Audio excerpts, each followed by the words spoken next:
Chapter 773. Drifting Sand World. The Black Market. The Flight Center. Gu Qingshan stood outside of the crowd, silently observing the situation. Everything was in chaos. Because they couldn't escape from this world and were caught up in the explosion of the ship, the furious professionists all rushed to the flight center, demanding a refund for their travel expenses. But the number of black market guards that came to maintain order was limited. Not even the captain and vice-captain of the black market showed up. I heard they went on a mission. A few powerful professionists slowly found out that the owner of the black market, Greyhan, wasn't in this world either. As if the news had grown wings, it silently spread throughout the entire black market. A few people with even more ulterior motives started to take this chance to plan their own desires. The first conflict occurred at the auction house. The billowing smoke and soaring flames could be seen clearly even from this far away in the flight center. Almost as if this was a signal, the flight center fell into chaos. Quite a few people rushed out, wanting to steal the flying vehicles. The guards stopped trying to persuade them and started to fight the professionists head-on. That was how the entire city fell into chaos. Powerful auras began to rise from every corner of the black market. Various forces clashed and resisted each other in the sky above the city, causing this peaceful floating city to occasionally tremble. Gu Qingshan watched all of this from afar. He took a step back, then another, then turned around and walked away.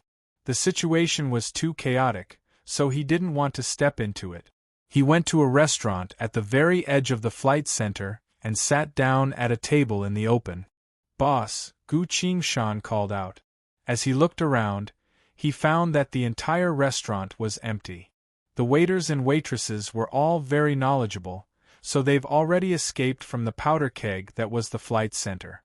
Gu Qingshan had no choice but to stand up, go behind the counter, and bring out a freshly prepared meal. He took a bite. This restaurant was located in the most secluded part of the flight center, so there's a reason for that. Spitting out the food in his mouth, Gu Qingshan decided not to go to the kitchen. For a chef to be able to make food of this style, it's impossible to expect his other dishes to surprise people with his taste. Gu Qingshan suddenly understood Bali and Miao a bit. Fortunately, the two of them were safe now. Gu Qingshan walked back to the outdoor dining table and began to ponder. In the sky, the red flesh wall was wriggling incessantly, looking extremely disgusting. But strangely, after the world was eaten by the desolate ancient world-eater demon bug, the earthquakes gradually subsided. However, no one could leave this world. What were the gods doing? Bang! Gu Qingshan immediately turned to look. In an extremely distant desert, a giant green hand the size of the floating city reached out of the quicksand and raised high. It was different from the emerald green he had seen before. This green was indescribably disgusting. The giant green hand reached upwards as if it was trying to grab something. Unfortunately, it was still quite a distance away from the desolate ancient world-eater demon bug, unable to reach the red meat wall. The giant green hand unwillingly stopped, but it soon began to sway again. It was still trying to catch something. Whose hand was this? If one of its arms was already so huge, how majestic would its body be? As Gu Qingshan was thinking, she suddenly heard a series of loud vibrations. Boom, boom, boom, boom, boom. Endless noises filled the entire world. Gu Qingshan slowly stood up from his chair, stood at the edge of the floating city, and looked towards the vast desert. Behind him, the noise of battle and commotion in the black market also slowly faded. The entire black market went silent. Everyone stopped what they were doing and looked towards the desert. Hands. Giant green hands that were as large as the floating city stretched out one after another, densely occupying the entire desert. No, they took over the entire drifting sand world. These giant green hands couldn't even reach the flesh wall in the sky. In fact, they were still a bit away from reaching the floating city. But they were still unwilling to give up, trying their best to reach the void of space, trying to grab anything they could. "Look!" someone loudly called out. Below the floating city. The small town on the outskirts had been caught by a giant green hand and was slowly being dragged into the desert. Many figures soared into the sky from the small town, trying to escape this disaster. But the giant gray hands around them were madly trying to grab them. Alike swatting away a bunch of flies. Blood splattered everywhere in the air. The giant green hand seemed to have some sort of unique power, as every single person who tried to escape was sent flying back and stuck to the giant hand. It wasn't just the fleeing people, even the birds high up in the sky cried out in pain as they fell to the ground. The black mass of people were caught by the giant hand and crushed into a pile of flesh and blood. 1 hand.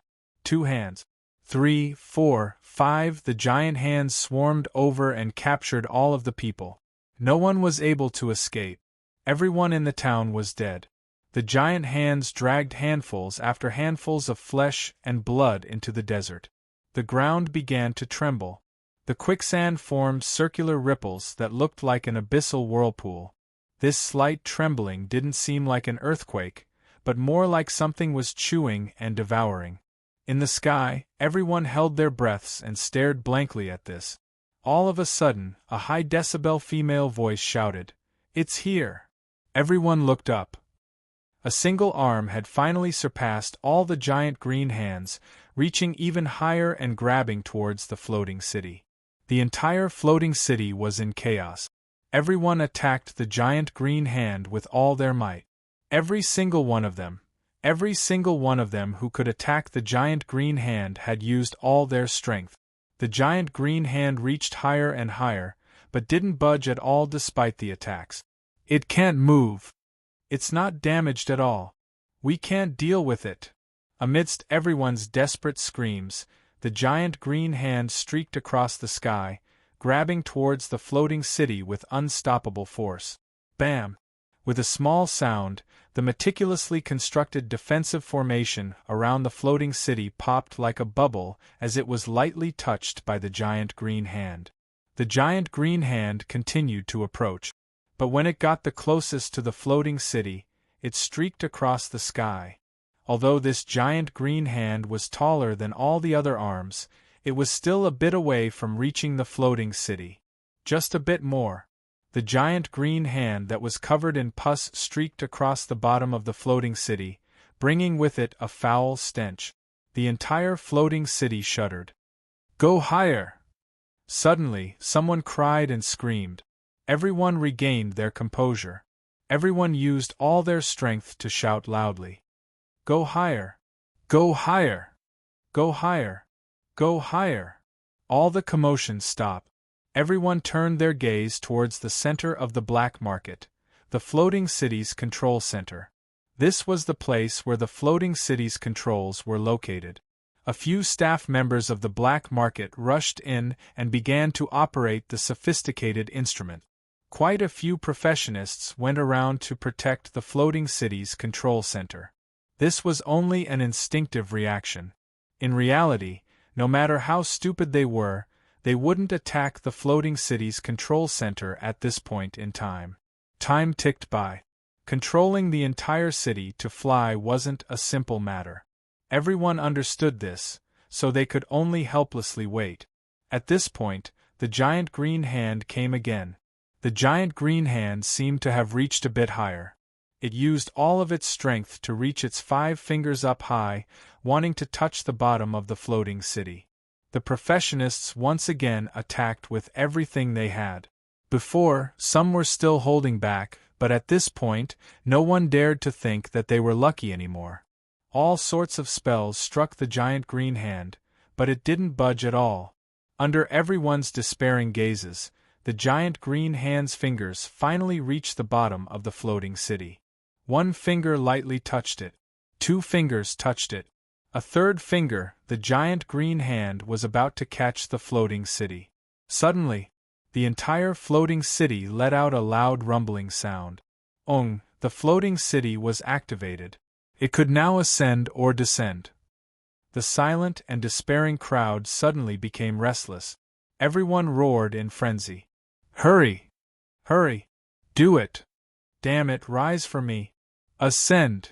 Boom. Streams of white air rushed out from the bottom of the floating city. The floating city began to ascend. Slowly but surely, it escaped the giant green hand's touch and flew higher. The entire city went silent. Suddenly.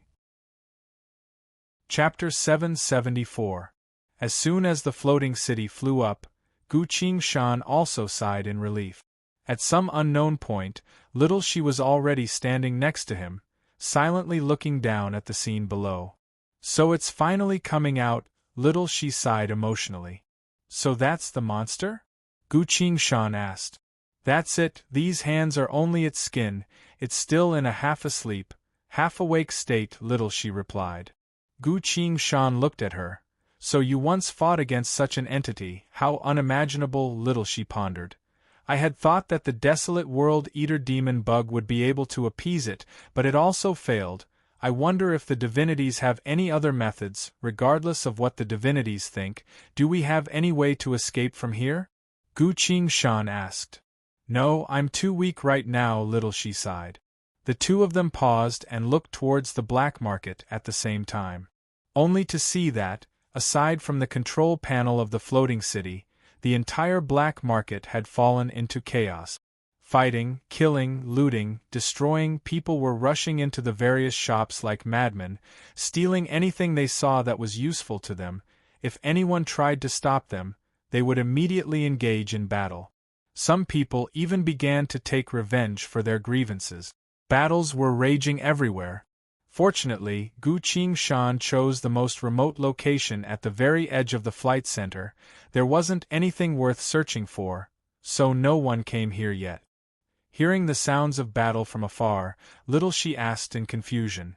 It's already a hopeless situation of certain death, why are they still doing this? Gu Qingshan glanced at her and asked in return, before you were sealed away, you didn't have much contact with living beings? That's right. Besides fighting against monsters, all I did every day was sleep. Little she stared at the endless slaughter and fighting in the black market and asked further, why are they all acting like they've gone mad? Gu Qingshan replied, this is the nature of living beings, the nature of living beings. Little she couldn't understand. In a hopeless situation, living beings' nature would change so much? It's not a huge change in temperament. This is their true temperament. Only when the champions are satisfied will these things temporarily calm down. After saying that, Gu Qingshan took out something from behind her. A pot. Various spices and ingredients were also placed on the table. He formed a hand seal and directed water to wash the pot.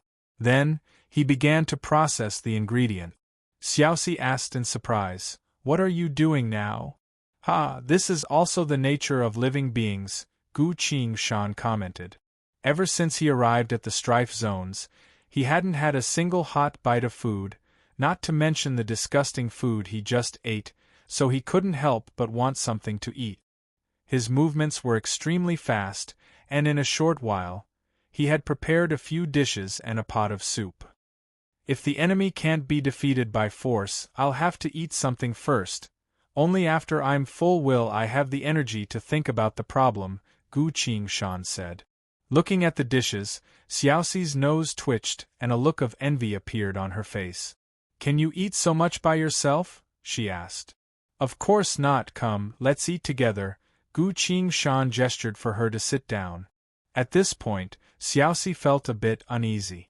What's the matter? Gu Qingshan noticed her uneasiness and squinted her eyes to ask. Xiaoxi hesitantly replied, I might not be suitable for this. Gu Qingshan was a bit surprised. It's just a meal, what's there to be suitable for? Xiaoxi's gaze fell onto the steaming hot food and softly said, the gods told me that in my life there are only two things, fighting and sleeping. Fighting can purge evil, sleeping can restore stamina. Other than that, I can't do anything else, because doing so will only cause me to slowly fall into depravity. Gu Qingshan stayed silent for a bit, then asked, so, you've never eaten before? That's right, other than fighting and sleeping, you've never done anything else? That's not it. As I began to observe the world, I could feel myself changing. What kind of change? Gu Qingshan asked. Xiaoxi replied. I began to feel that there are some things that I can get closer to, for example? Gu Qingshan asked. Xiaoxi took out a card and gave it to Gu Qingshan. Gu Qingshan looked at it. The card depicted a bouquet of pink flowers. He lightly shook the card. A bouquet of fragrant pink flowers appeared in his hand. How beautiful! Gu Qingshan exclaimed. He gave the flowers to Xiaoxi. Holding the flowers, Xiaoxi lightly sniffed them a few times and couldn't help but smile. There was a time when I destroyed a world's evil. When I left, I accidentally discovered the existence of flowers. I don't know why, but I collected a bouquet of them. From then on, whenever I went to a new world, I would find a few flowers and collect them. The gods found out about my behavior. They thought it was strange, so they asked me why I was doing this. How did you answer? Gu Qingshan asked. Xiaoxi appeared nostalgic. I said, I like these flowers and I like to travel between worlds. From that day on, the attitude of the gods towards me changed. Changed? Gu Qingshan asked. They seemed to be avoiding me. But there was a goddess who also liked flowers, so why was she allowed to like them, but I couldn't? Xiaoxi asked in confusion. Looking into her pure eyes, Gu Qingshan was speechless. Xiaoxi continued. After that, the gods sent me to this world to fight against the monster underground. When I used everything I had to seal the monster away, the gods appeared. They used a kind of seal on me and I fell into a deep slumber, until recently. Gu Qingshan asked. Let's go back to the previous question. The gods didn't allow you to do anything other than fighting and sleeping, so do they usually have food and drink for themselves? They do. The gods love to hold banquets. Xiaoxi seemed to recall something and appeared a bit envious. Gu Qingshan silently smiled. He personally scooped a bowl of soup and placed it in front of Xiaoxi. Give it a try, he said. Xiaoxi was a bit nervous. But I've never drunk anything before. Gu Qingshan smiled. I promise you, the soup I make is worth a try. Xiaoxi looked at him. He nodded. Xiaoxi took a deep breath and muttered.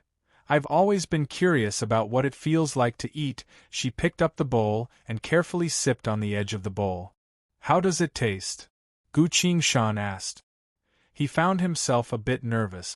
This was the first time he felt this kind of emotion ever since he opened his stall. Xiaoxi was stunned for a while. She lowered her head and wiped the corner of her eyes with her hand. I don't know how to describe this feeling. Chapter 775. Drifting Sand World. The ground was filled with giant green hands. The sky was completely covered by the desolate world-eater demon insects. But ironically, the only people who managed to escape from all of this were currently engaged in unprecedented chaos and frenzied slaughter. They fought over those rare treasures and collected all kinds of resources. It was as if they were trying their best to prove that as long as they did this, they would be able to live longer than others. In the most secluded corner of the floating city, this place managed to avoid the chaos and was temporarily peaceful. Little she put down her chopsticks and finished eating. I'm sorry, I ate a bit too much, she blushed. She finished all the food on the table. Gu Qingshan smiled. Don't mind it, a clean plate is the best reward for a chef. Little she asked. Really? I'm not lying. Gu Qingshan put away the pot and plate. He took out some ingredients again, preparing to make 2 simple and quick side dishes for himself. Actually, eating and drinking is also a way to understand the world. It can help you understand the beauty of the world through a pleasurable way, Gu Qingshan explained while preparing the ingredients. Little she didn't say anything and only nodded. Suddenly, a figure flew over from afar and crashed into the ground near the two of them. A bright red color flowed out of his body and quickly formed a large pool of blood. The figure laid motionless on the ground. Gu Qingshan glanced at him, put the first dish on the table, and walked towards the man. Little she glanced at the man and said, He's too heavily injured. His consciousness is already blurred. There are many fatal wounds all over his body. He probably can't be saved, I know, Gu Qingshan replied, crouched down in front of the man and carefully observed him. This man was wearing a solemn-looking dark-colored suit, seemingly a member of a certain public organization. What are you doing? Little she curiously asked. Another way to understand the world, Gu Qingshan replied. He put his hand on the man's forehead. Soul reading activated. A few moments later, the man passed away in a daze. Gu Qingshan returned, washed her hands, and continued cooking the second dish. You, just now, little she hesitantly said. This is called soul reading, a technique used by cultivators to obtain more information through understanding other people's experiences, Gu Qingshan explained. This person was from the military of an interstellar empire and was a high-ranking general of the empire. This time, he had come to the black market privately to resell a batch of firearms. He did provide some information and knowledge, allowing Gu Qingshan to understand the strife zones a bit better. The two dishes were done. Gu Qingshan scooped a bowl of rice and started eating. Xiaoxi thought quietly for a while and couldn't help patting Gu Qingshan. What? Gu Qingshan put down her chopsticks and asked. Little Dusk moved her forehead closer to his and said, If you want to know anything about the age of old, you can actually search my soul. I know a lot of things. Gu Qingshan was both annoyed and amused at the same time and knocked her forehead with her hand. Soul reading is a bit dangerous. I won't randomly search your soul. So that's why. I thought I could help you out a bit. Little Dusk rubbed her aching forehead and sat back down. Seeing her a bit disappointed, Gu Qingshan smiled. Little Dusk, if I want to know anything, I can just ask you, Little Dusk happily replied. That's right, this is both simple and safe. To think of something like that, how smart. Gu Qingshan shook his head and continued eating. He suddenly remembered something. Looking around to make sure no one was paying attention to this place, Gu Qingshan went into the restaurant, silently took out the number 109 coin from the kitchen and muttered, "Ice drink." The fridge appeared. He quickly took out a bottle of liquor and put it back in. Returning to the open-air dining area, he opened the bottle and drank while eating. This feels so good. Little Dusk only glanced at him and understood. He's probably drinking soup. I've already drunk the soup. How embarrassing, I've drunk all the soup that he made. Little Dusk blushed a bit. Gu Qingshan glanced at her and asked in surprise, what's wrong with your face? Little Dusk hurriedly turned back to the black market and quickly replied, It's nothing, I'm just curious when those people will stop. Gu Qingshan shifted her attention to the black market as well. Several particularly powerful presences were each occupying a part of the territory. They were testing each other out. From the looks of it, these combatants weren't satisfied with the treasures they've already obtained. They were eager for more. Gu Qingshan scowled. It looks like they're going to fight for a while longer. Let's sit for a bit longer. Fighting for the sake of taking someone else's things, how boring, Little Dusk commented. They won't. How could anything go wrong in such a desperate situation? Gu Qingshan shook her head. As soon as she said so, a blinding light illuminated the entire world. The figure of light had appeared.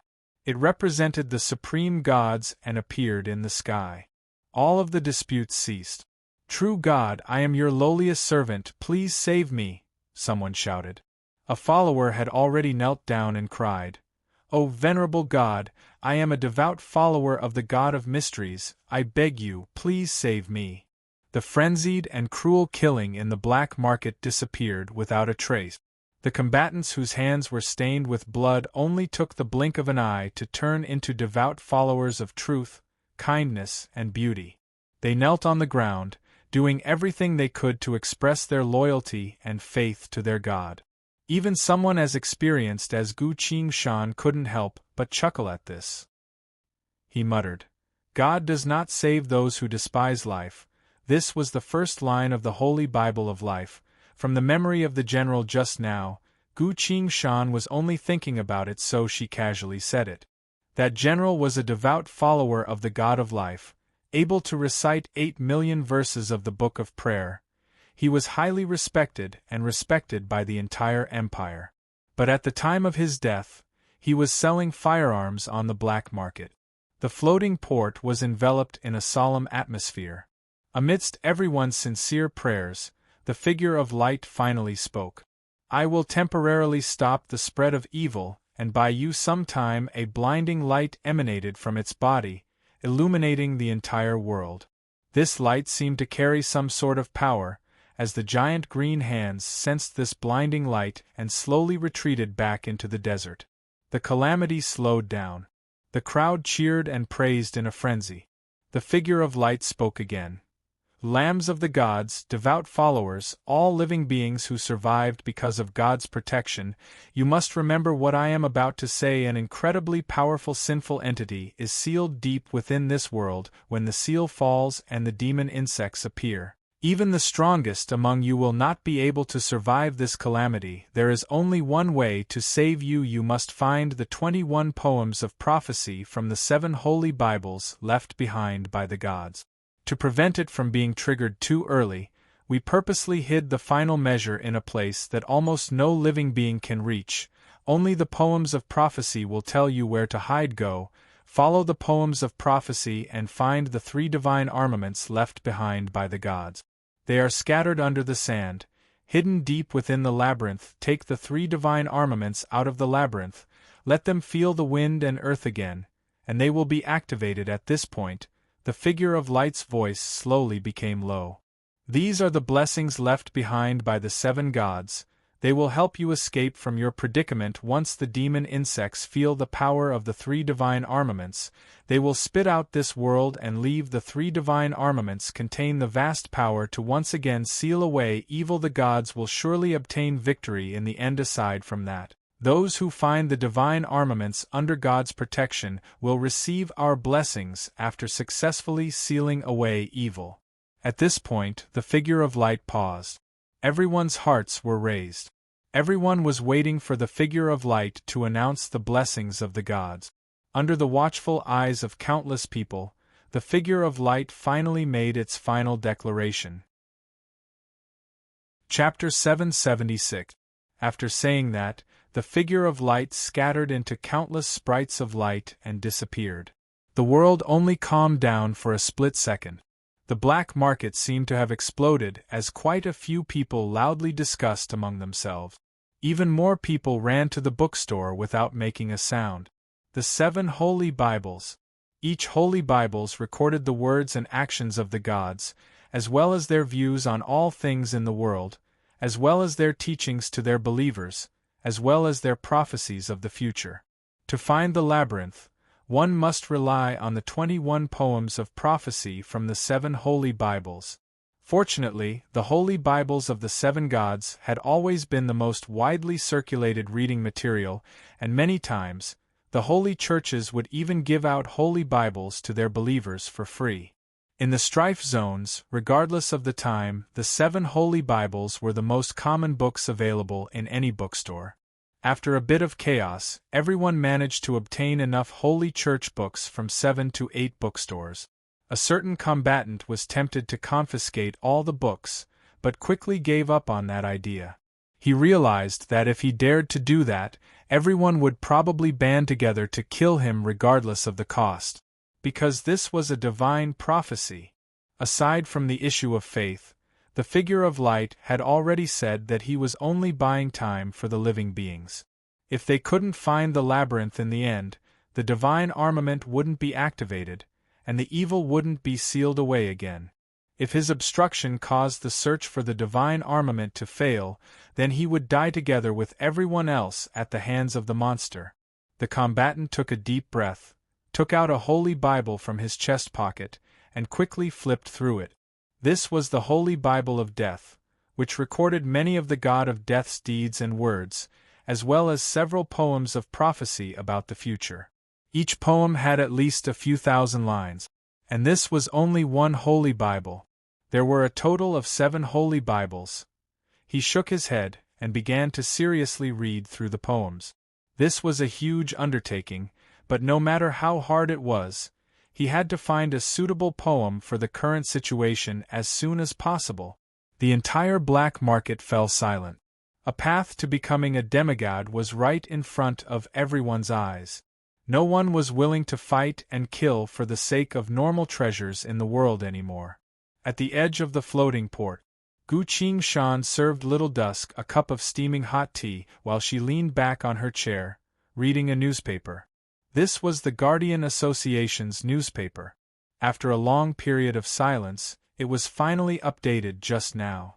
"Aren't you going to decipher those poems?" Little she asked while sipping her tea. Gu Qingshan read the newspaper seriously and answered casually, I'm not going. I've already given up my faith." "Don't worry, you can give it a try," Xiaoxi encouraged. "Why?" "Because according to those words just now, the gods actually don't care if you're a believer or not. After you obtain the divine artifact, they'll help you ignite all the light on the tree of divinity. You'll become a demigod." "Are gods that kind?" Gu Qingshan was still reading the newspaper and asked. "Trust me, I understand the divinities," Little Dusk replied. "They are obsessed with sealing away all unknown and powerful sins, and living beings who help the divinities achieve this goal will indeed receive the divinities' favor and reward." Gu Qingshan was a bit hesitant. "But isn't becoming a demigod all of a sudden a bit too much for a living being?" Little Dusk smiled. "Becoming a demigod isn't much, it's just the beginning of becoming a divinity. It's even harder to become a divinity. Are there demigods in the strife zones?" Gu Qingshan asked. Little Dusk replied. "The deities who serve the 7 holy churches in name are all demigods," Gu Qingshan muttered. "Deities who serve the deities." According to the military officer's memories, Gu Qingshan knew that every divinity has a deity who serves the deity. The deity who serves the true God takes care of their daily affairs and loyally carries out all of their orders. Gu Qingshan suddenly recalled the black dog that accompanied Anna at the time. How strong was it? "Demigod, huh? Do you think I should give it a try?" Gu Qingshan asked. Little Dusk replied. "That's right, becoming a demigod will greatly increase your strength. Your cultivation will most likely directly leap to a very high realm. Your card rank will also directly surpass the rank of a gray card and jump several ranks at once." That's possible, Gu Qingshan mused. To be honest, he was also a bit tempted. Little Dusk stood up.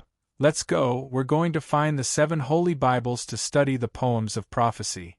I know the 7 divinities very well, so I should be able to find the corresponding 21 poems," she continued.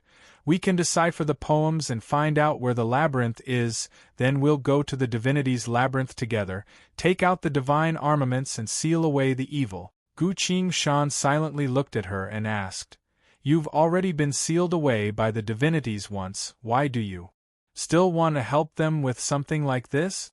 Don't you want revenge?" Little Dusk was confused. "Revenge? What do you mean by revenge?" Gu Qingshan hesitated for a bit before answering.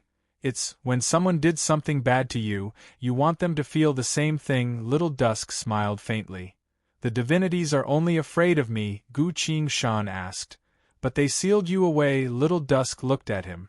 "That was in the past, what I'm doing now has nothing to do with them, I just want to help you become a demigod." Gu Qingshan fell silent. He slowly put the newspaper back on the table.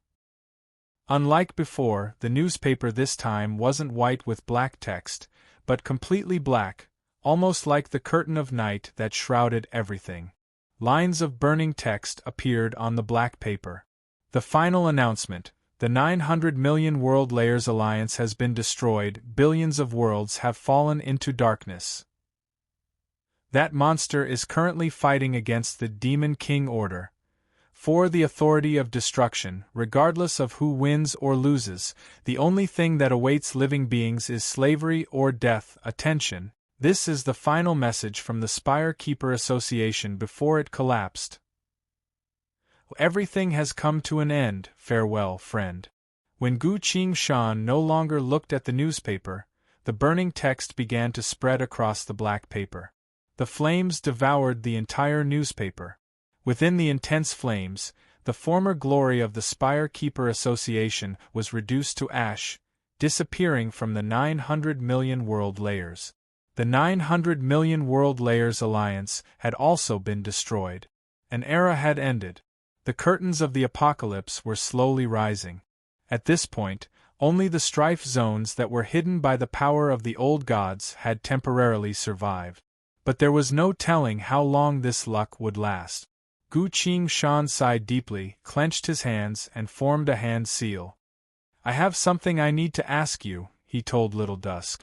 A flash of light appeared from his hand and manifested into a terrifying face. This face, made entirely of light, was half male, half female. Their eyes were filled with madness and hysteria, displaying both male and female expressions of pain. Their mouths were wide open, as if they were silently wailing. Indeed, this was the entity from God Institute, the eerie monster that no one could fight against. "Do you know about this thing?" Gu Qingshan asked. Staring closely at the monster, Little Dusk's expression slowly turned serious.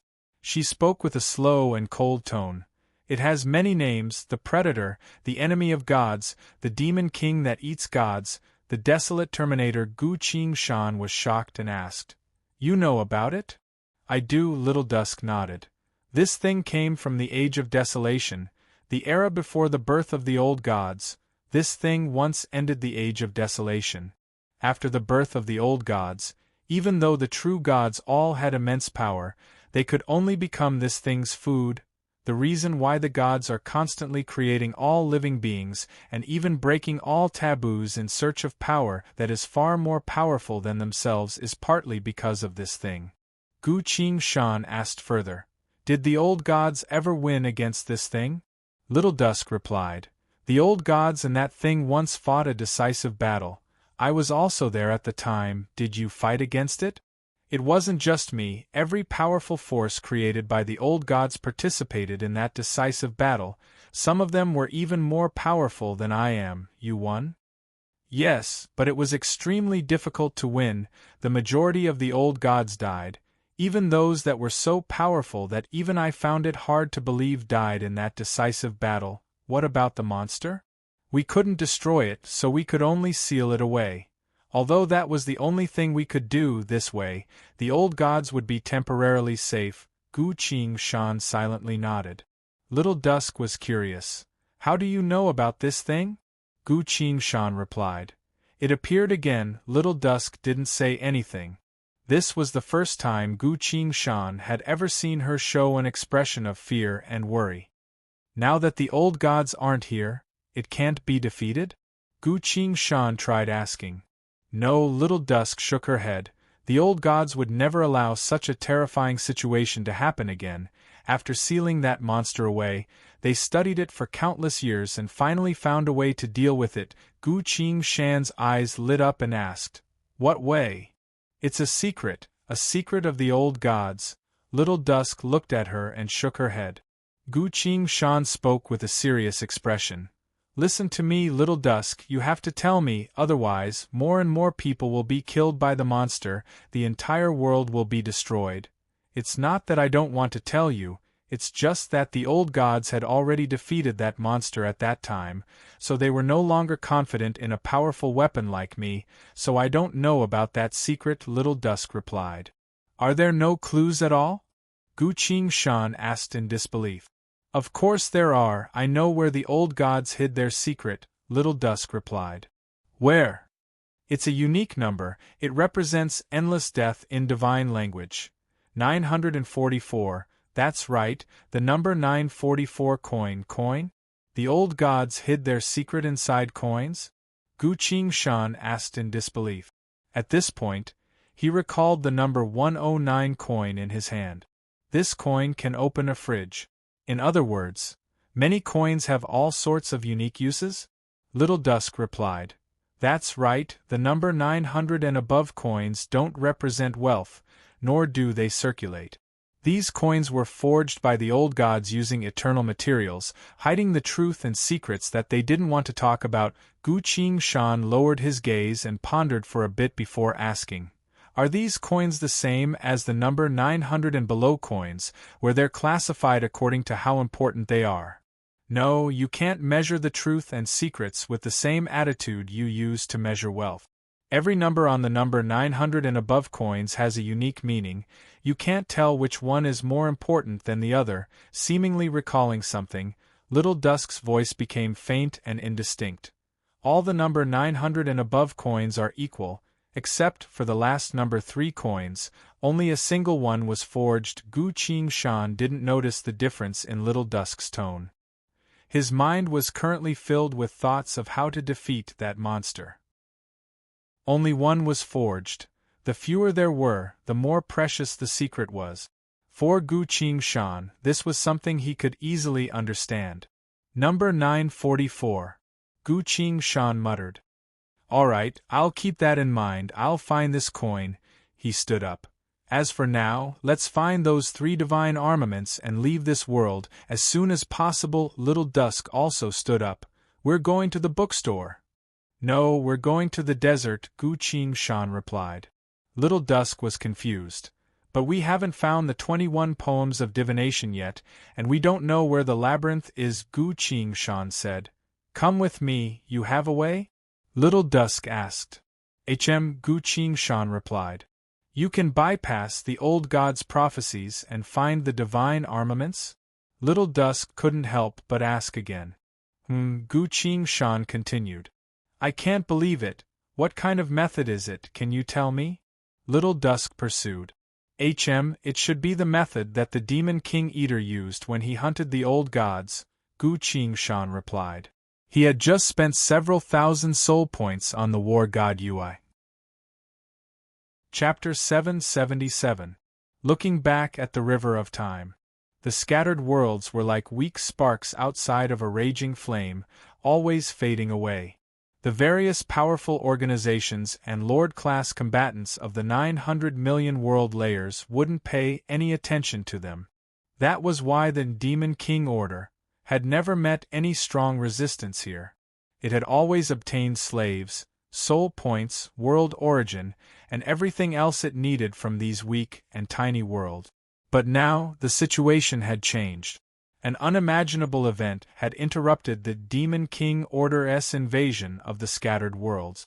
The desolate Terminator had awakened in God Institute. Facing its unparalleled power, the Spire Keeper Association and the 900 million World Layers Alliance were destroyed one after another. It began to destroy the entire 900 million world layers, layer by layer. The desolate Terminator rampaged its way through. In every world it passed through, all life was destroyed and devoured by it. It crashed into the fallen zones. There, the Order had just finished its first evolution, ascended to an extremely high level and gained an ability that no one had ever seen before. It was Worlds Apocalypse Online. Demon King Ascension within the 900 million world layers.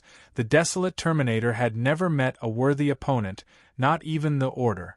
It had broken through over half of the fallen zones. Countless demons, demonized, and true demons had their souls sucked away, becoming its food. At the very last moment, the Lord of True Demons had accomplished something. Under the Demon King Order's guidance, he had used all of the fallen zone's power to summon a corpse from the river of time. Other than the Order and the Lord of True Demons, no one knew where this corpse came from. The Lord of True Demons had gathered all the remaining true demons to repair this corpse day and night. When the desolate Terminator was about to destroy the entire fallen zones, the Order had awakened that corpse. The desolate Terminator had finally met a worthy opponent and fell into a long and bitter battle. The battle continued. The 900 million world layers was on the brink of destruction. But on the contrary, the Demon King Order no longer had the energy to pay attention to the scattered worlds. The Order had retreated from the scattered worlds. These worlds welcomed a brief period of peace. Right as Gu Qingshan arrived at Drifting Sand World, Shenwu World, by Huasek, under the shroud of night, everything returned to silence. Qin Shaolu closed the door of the room, pasted warning talismans on the wall, and set up dozens of magic circles. Only then did he feel slightly relieved. He turned around and looked at the people in the room. White Goose, Xiao Xiao, Qing Ro, Wan Er, and himself. The disciples of Bai Hua sect, aside from Gu Qing Shan, were all here. White Goose asked, Xiao Lu, why did you secretly gather us so late at night? Xiao Xiao yawned and said, Yeah, I almost fell asleep. When I turned over and saw your communication talisman, I was startled. Qing Ro appeared worried. Second brother, your talismans and formations are more than enough to isolate everything. Just tell me what you need. Xiao Lu looked at everyone and said solemnly, Don't you have any doubts about that little girl? Hearing this, everyone immediately relaxed. Wan Er rubbed her eyes and recovered her sleepy state. So it's about that.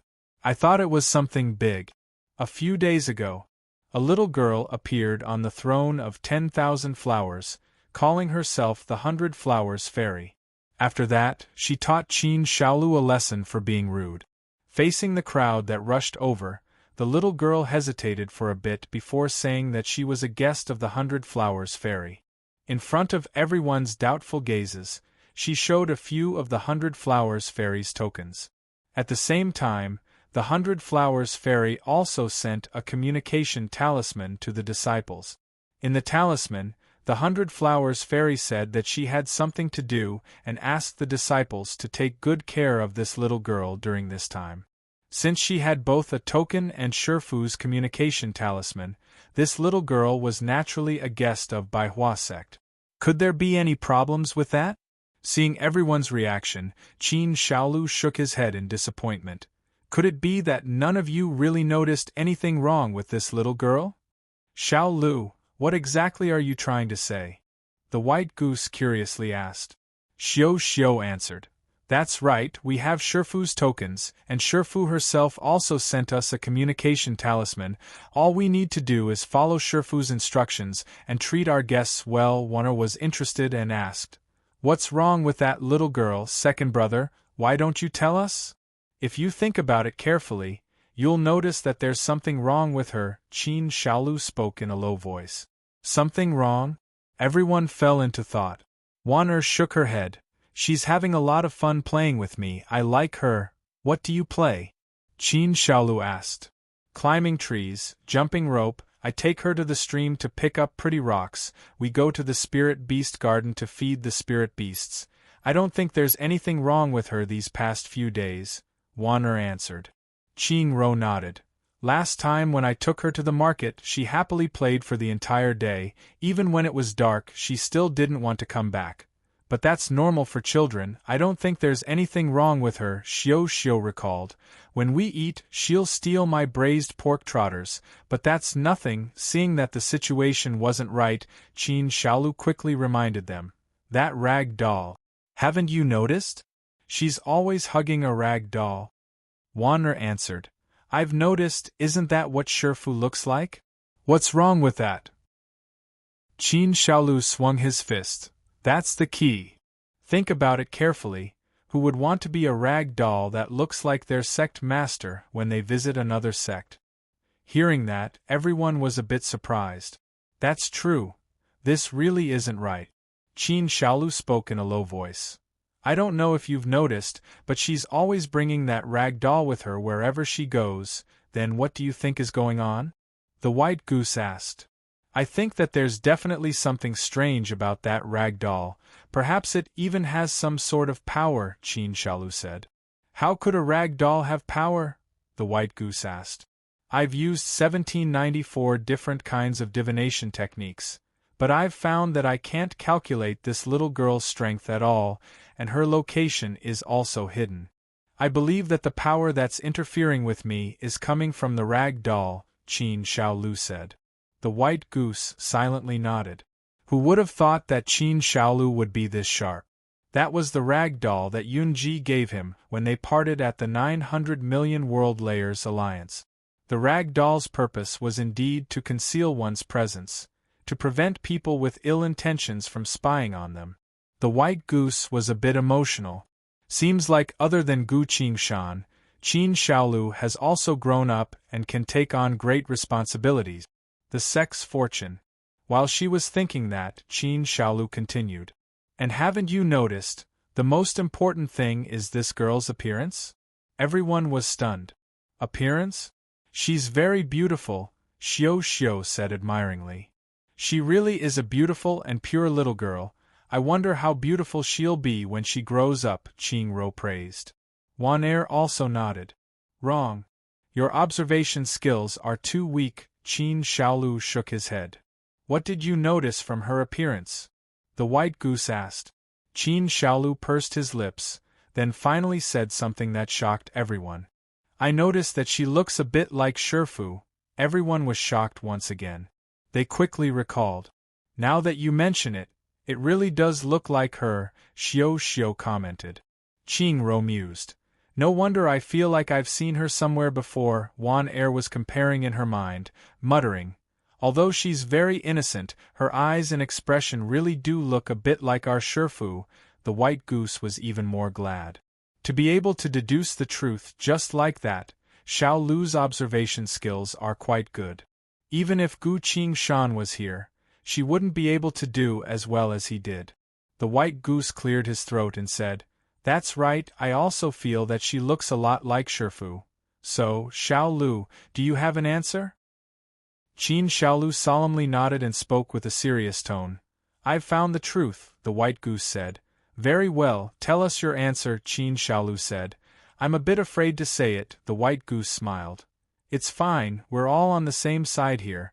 Just tell us what you think, we won't leak it. Qin Shaolu looked at the white goose, then at Xiao, Qingro and Wan Er. They all nodded. Very well, then I'll tell you, Qin Shaolu took a deep breath. His expression became complicated and serious.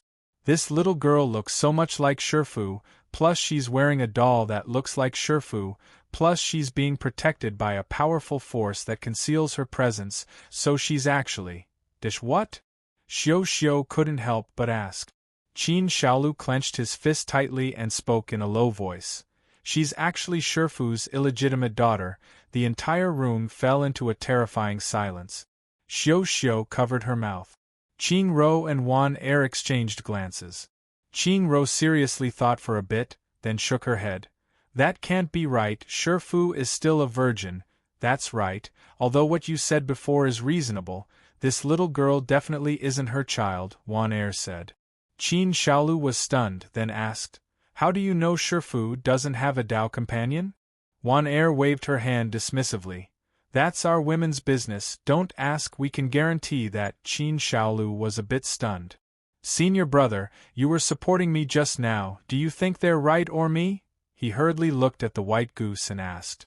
The white goose lowered his head, trembling uncontrollably. He endured and endured, endured and endured, endured and endured, finally couldn't endure anymore. That bastard Xiao Lu! Chapter 778. Inside the desolate world eater demon bug's stomach. Drifting sand world. The black market. Someone loudly shouted, We've found a poem of divination. Those who want to know, please bring your treasures to us for a trade. Any number 200 coins, high-value treasures, or other poems of divination are welcome. Everyone turned to look. This person was a famous combatant. After he spread the news, he had the members of his organization prepare for battle. Because someone might come to fight and try to obtain the poem of divination by force. A 3-meter-tall robust man walked over and stood not too far away from him. This was a powerful combatant nicknamed Beheader. The famous Decapitator? Are you here to trade for information on the poems of divination? Or are you here to fight us? The combatant asked. Of course I'm here for information, Beheader impatiently replied. After all, there are a total of 21 poems of divination. Even if I find all of them, I'll still have to slowly decipher them to find the location of the labyrinth. I don't have time to waste. Very well, that's what I was thinking as well. Let's quickly complete the trade, the combatant said. Beheader took out a coin and showed it to the other party. This is the number 337 coin, I'm sure you already know what it does. I'll trade it for your information. That expert looked at the coin in the other party's hand and instantly laughed. Very well, I'm very satisfied with this item. Deal, Everyone silently watched as they completed the trade. A few moments later, the entire black market began to trade information on the poems of divination. There weren't any large-scale battles. After all, fighting would take up a lot of time, and every bit of wasted time meant that someone else would be closer to becoming a demigod. Very quickly, people found 9 poems of divination from the 7 Holy Bibles. There were 12 poems left. At another location, Gu Qing Shan and Little Dusk were quickly flying above the boundless desert. They passed through sand dune after sand dune, heading in a certain direction. Little Dusk still couldn't contain her surprise and told Gu Qing Shan, "You've learned the skill that the enemy of deities uses to hunt deities. That's unbelievable. Do you want to learn it?" Gu Qing Shan asked. Xiaoxi nodded vigorously, her face filled with excitement. "But how should I teach it to you?" Gu Qing Shan asked. "There's no need to hurry. When your card level is a bit higher and you can make cards on your own, you can teach it to me in the form of a card." Little Dusk smiled. "You can do that?" Gu Qing Shan was surprised. Little Dusk replied, "Of course, you're only a gray card right now. You don't even know how to use noble artifacts, summon creatures, or card making, not to mention anything more advanced, so you need to quickly improve your card rank. I think becoming a demigod is the best shortcut," Gu Qing Shan said. "Didn't your strength drop a lot as well? Why don't you become a demigod?" "Because I have a plan for how I want to improve myself, while you are a blank piece of paper. You can use the God's method to improve your strength first." As the two of them were talking, a man's voice suddenly rang out. "Where are you going?" The black-faced man appeared in front of them, blocking their way. It was the ruler of the desert, a powerful existence from the abyss of sin. It's you?" Little Dusk quickly realized and smiled. "We're going to," Gu Qing Shan immediately followed up, "to take a stroll around to see if there's a way to leave this world. I'll tell him." He sent his voice to Little Dusk. Little Dusk was a bit surprised and quickly shut up. The black-faced man stared at the two of them. "How strange, why don't you try reading the Holy Bible? That's the only way to seal the monster away." Gu Qing Shan didn't answer, only took out something and tossed it to the black-faced man. The black-faced man caught it and looked at it. It was a small black bag. "I've checked this bag, it's full of coins, we can use it when we leave," Gu Qing Shan told him. The black-faced man put the bag away and continued to ask, "What are you walking around for?" "I told you, we're looking for a way to leave this world," Gu Qing Shan told him. The black-faced man asked, "The entire world has been devoured by that insect in the sky, is there still a way to leave?" "That's right, because it's an insect, there must be various passages on its body. Our current goal is to find these passages," Gu Qing Shan answered with a serious expression. The black-faced man went silent. "Looking for a way to leave this world," he muttered in a low voice. "All right, I won't talk to you anymore, we need to keep looking," Gu Qing Shan said. "All right, I hope you can find it," the black-faced man smiled and said. He stepped aside. Gu Qing Shan and Little Dusk went past him, quickly disappearing into the horizon. The black-faced man silently watched them leave and muttered, "The way to leave. I hope you can find it." He disappeared from the sky. Waves of sand rose up from the quicksand. After Gu Qing Shan and Little Dusk had flown far enough, Gu Qing Shan finally stopped in the air. Little Dusk also stopped and couldn't help but ask, "Why did you tell him that? Didn't we come here to find the labyrinth? Where's the abyss of sin?" Gu Qing Shan asked in return. With our current speed, we'll be there in 2 more hours," Little Dusk answered. "Are the Watchers of the Abyss of Sin all-powerful savage beasts like the black-faced man?" Gu Qing Shan asked again. "Of course not, only a small portion of them are like him. There are other powerful Watchers as well," Little Dusk answered. "Can they deal with that sealed monster?" Gu Qing Shan asked. Little Dusk was surprised.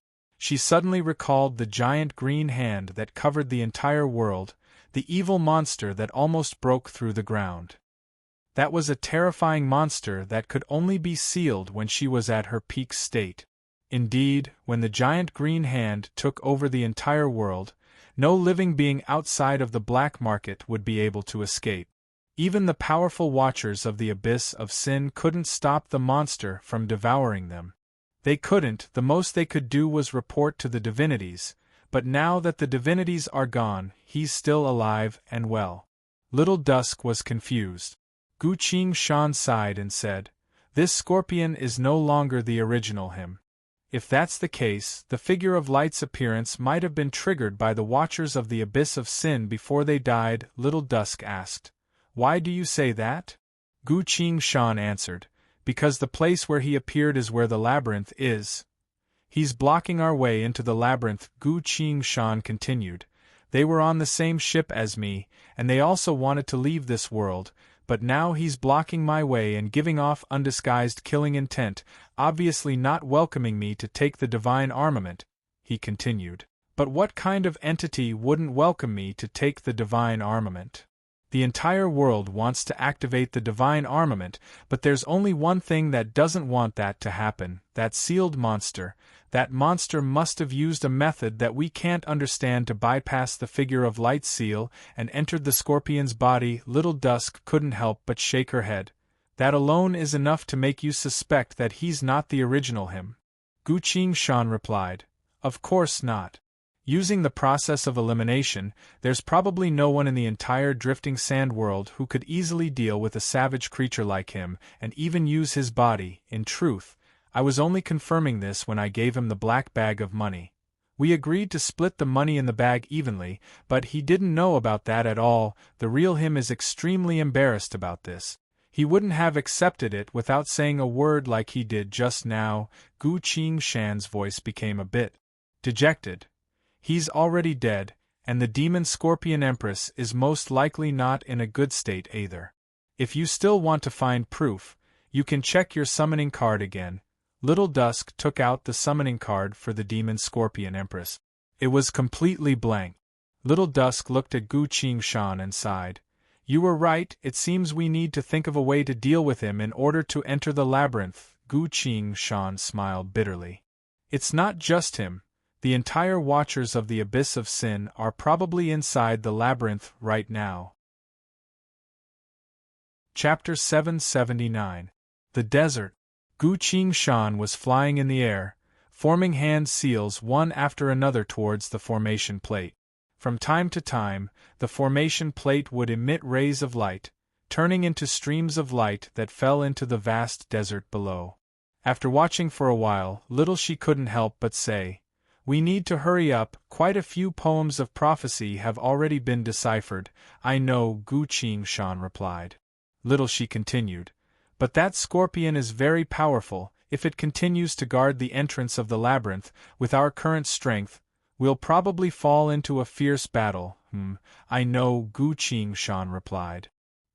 He changed his position and continued to arrange the formation. Little she hurriedly said, "The monsters in the abyss of sin are basically at his level, some are even stronger than him. Under such a force, no one would be able to enter the labyrinth to retrieve the 3 divine armaments." "I also know that," Gu Qing-shan replied. Little she grabbed his arm and shook it. "Without the divine armaments, you won't be able to become a demigod, you won't be able to seal the monster, and we'll most likely die here." As his arm was shaken, the formation's arrangement was interrupted. This time, Gu Qing-shan couldn't arrange the formation in peace. He stopped and helplessly said, "I know what you're talking about, so I need to make some preparations first." Seeing his indifferent expression, little she calmed down a bit. "What are you preparing?" she curiously asked. Gu Qing-shan replied, "I'm not sure if the scorpion is really dead, so I'm arranging a method that won't hurt our relationship. I've been thinking for a very long time, what if I run into a situation where I don't want to kill someone, so I came up with this formation. This is a concept that I came up with after studying the art of formation for so long." "Formation? I know a bit about it, but I've never seen you arrange a formation like this." Little she scowled. "Time is always changing," Gu Qing-shan replied. He continued arranging the formation and asked, "Little she, you once sealed this monster countless years ago, how did you do it?" Little she recalled for a while and answered, I just hit it until it couldn't resist anymore, then sealed it. Gu Qingshan was speechless. Do you think you can hit the monster as you please? He asked. It used countless giant hands to try and catch me, and unleashed numerous earth-shattering invisible attacks at me, O Little Dusk replied. Invisible attack? I don't know what that is, but it doesn't work on me. However, other people and even divinities seem to be afraid of that invisible attack, Little Dusk replied. Gu Qingshan said thoughtfully, It seems that you have some kind of special power that allows you to not be affected by the monster's invisible attacks. As he spoke, his hands quickly tapped on the formation plate. Boom! Streaks of dazzling spiritual light surged up from the desert. These lights intertwined with one another before gradually disappearing into the void of space. The formation was complete. Gu Qingshan carefully sensed for a moment, then put away the formation plate and said, Let's go, we need to gather more information. Where to? Xiaoxi asked. 7 Gods Labyrinth, Gu Qingshan answered. Fight that scorpion head-on? Xiaoxi was startled. No, ask him some questions. Do you think he will answer honestly? I'll give it a try. I really don't know what you're thinking, Xiaoxi sighed. The entrance to the labyrinth. Gu Qingshan and Xiaoxi landed. He was holding Xiaoxi's hand with one hand while his other hand was holding the formation plate in his sleeve. The black-skinned man was standing in front of him. Why did you return? The black-skinned man asked. There's something I forgot, Gu Qingshan said. What is it? The black-skinned man asked. According to the 7 gods' will, entering the labyrinth and obtaining the 3 divine armaments will be enough to seal that monster away. I think we can do that, Gu Qingshan said. What do you intend to do? The black-skinned man asked. I found the entrance to the labyrinth. It's hidden in the sand dune behind you, Gu Qingshan said. Is that so? The black-skinned man smiled. That's right, so how about you come with us to the labyrinth and find the 3 divine armaments, Gu Qingshan said. He carefully looked at the black-skinned man. The burly man's face was lifeless. When he spoke, he tried his best to pull up the corners of his mouth, trying to force a smile. So that's what you want, but have you found the exit yet? The man asked with a gentle voice. Gu Qingshan was a bit surprised. We think we should find the divine armaments first, he slowly said. A split second later, he formed a hand seal on the formation plate. Sha! A flash of light. The long-distance warp formation was activated. Instantly, both he and Xiaoxi disappeared. As soon as they disappeared, the sound of air being torn apart resounded. SSSS. A long black stinger tore through the air, creating a large crater where Gu Qingshan originally stood. All the yellow sand turned green, melting with a sizzling sound. Disappeared? How regretful, just a bit more, the black-skinned man muttered in a low voice, his expression full of malice. In the desert, at a very far-away place, countless lights appeared from the void of space, forming a 5-colored light. The light quickly faded, revealing 2 figures in the desert. They were Gu Qingshan and Xiaoxi. Did you arrange a spatial warp formation? Xiaoxi asked. That's right, it's convenient to leave any time, Gu Qingshan replied. The 2 of them stood there without saying anything else. This time, the scorpion clearly didn't allow them to enter the labyrinth, directly showing his hostility. Now that we've fallen out with him, should we go fight him? Xiaoxi asked. No, I think it's strange. He's been very concerned about whether or not we can leave. Gu Qingshan fell into thought. Xiaoxi naturally said, If the monster's will is on him, the monster would definitely want to leave, Gu Qingshan said. Then let's try again, Xiaoxi said. We need to hurry, the others might have already deciphered quite a few poems, Gu Qingshan casually said. The more urgent the situation, the more we can't be hasty, let's go. A few moments later, they once again stood in front of the black-skinned man. Without waiting for the black-skinned man to do anything, Gu Qingshan loudly called out, We've found the exit, do you want to come with us? The black-skinned man made a fighting stance. The surging aura on his body had just risen, but after hearing these words, it immediately disappeared without a trace. The exit, the exit, the exit, he muttered in a low voice. That's right, Gu Qing-shan invited him. Let's go, let's leave this damned world together. The black-skinned man's eyes were empty, but he still managed to squeeze out a smile. This damned world, yes, you're right, we should leave. He walked towards Gu Qing-shan and Xiaoxi. Wait a minute. There's something else. Gu Qing-shan waved her hand. The black-skinned man's expression turned grim. His voice became fierce and frenzied. What is it? You don't want to take me with you? Chapter 780. Hearing Gu Qing-shan's words, the black-skinned man fell silent. For a while, he didn't know how to answer Gu Qing-shan. After waiting for more than a minute, he finally said, My wife and child are dead. Dead? Gu Qing-shan smiled. Don't joke around, your wife is stronger than you are. If you're still alive, how could she be dead? The black-skinned man fell silent again. He was trying to think of how to answer. Gu Qing-shan was smiling as she coldly stared at him. He was almost certain that this was a fake. But his presence, even the stinger he used to attack, was exactly the same as the black scorpion. Before the black-skinned man could think of an answer, Gu Qing-shan activated the formation plate again. He brought little Shi away and disappeared again. Somewhere far away in the desert, the light of the formation flashed again. Gu Qing-shan and little Shi reappeared. Gu Qing-shan took out the formation plate from his sleeve and took out the spirit stones embedded on it. As soon as they were taken out, these spirit stones crumbled to dust and scattered in the wind. The spirit stones that Gu Qing-shan put on the formation plate were all top-grade spirit stones, which could be used many times during normal times. But in order to avoid the black scorpion as soon as possible, he had to use the formation plate as much as he could, which consumed a lot of spirit stones. Gu Qing-shan took out a few new spirit stones and put them into the formation plate one by one. It has the black scorpion's appearance and attack, perfectly replicated, Gu Qing-shan commented. Then is the black scorpion dead or not? Little Shi asked. I suspect that the scorpion family isn't dead, he said. How can you tell? Little Shi asked. If the demon scorpion empress is dead, then this monster would have immediately said, My wife and child are dead, you only need to take me with you.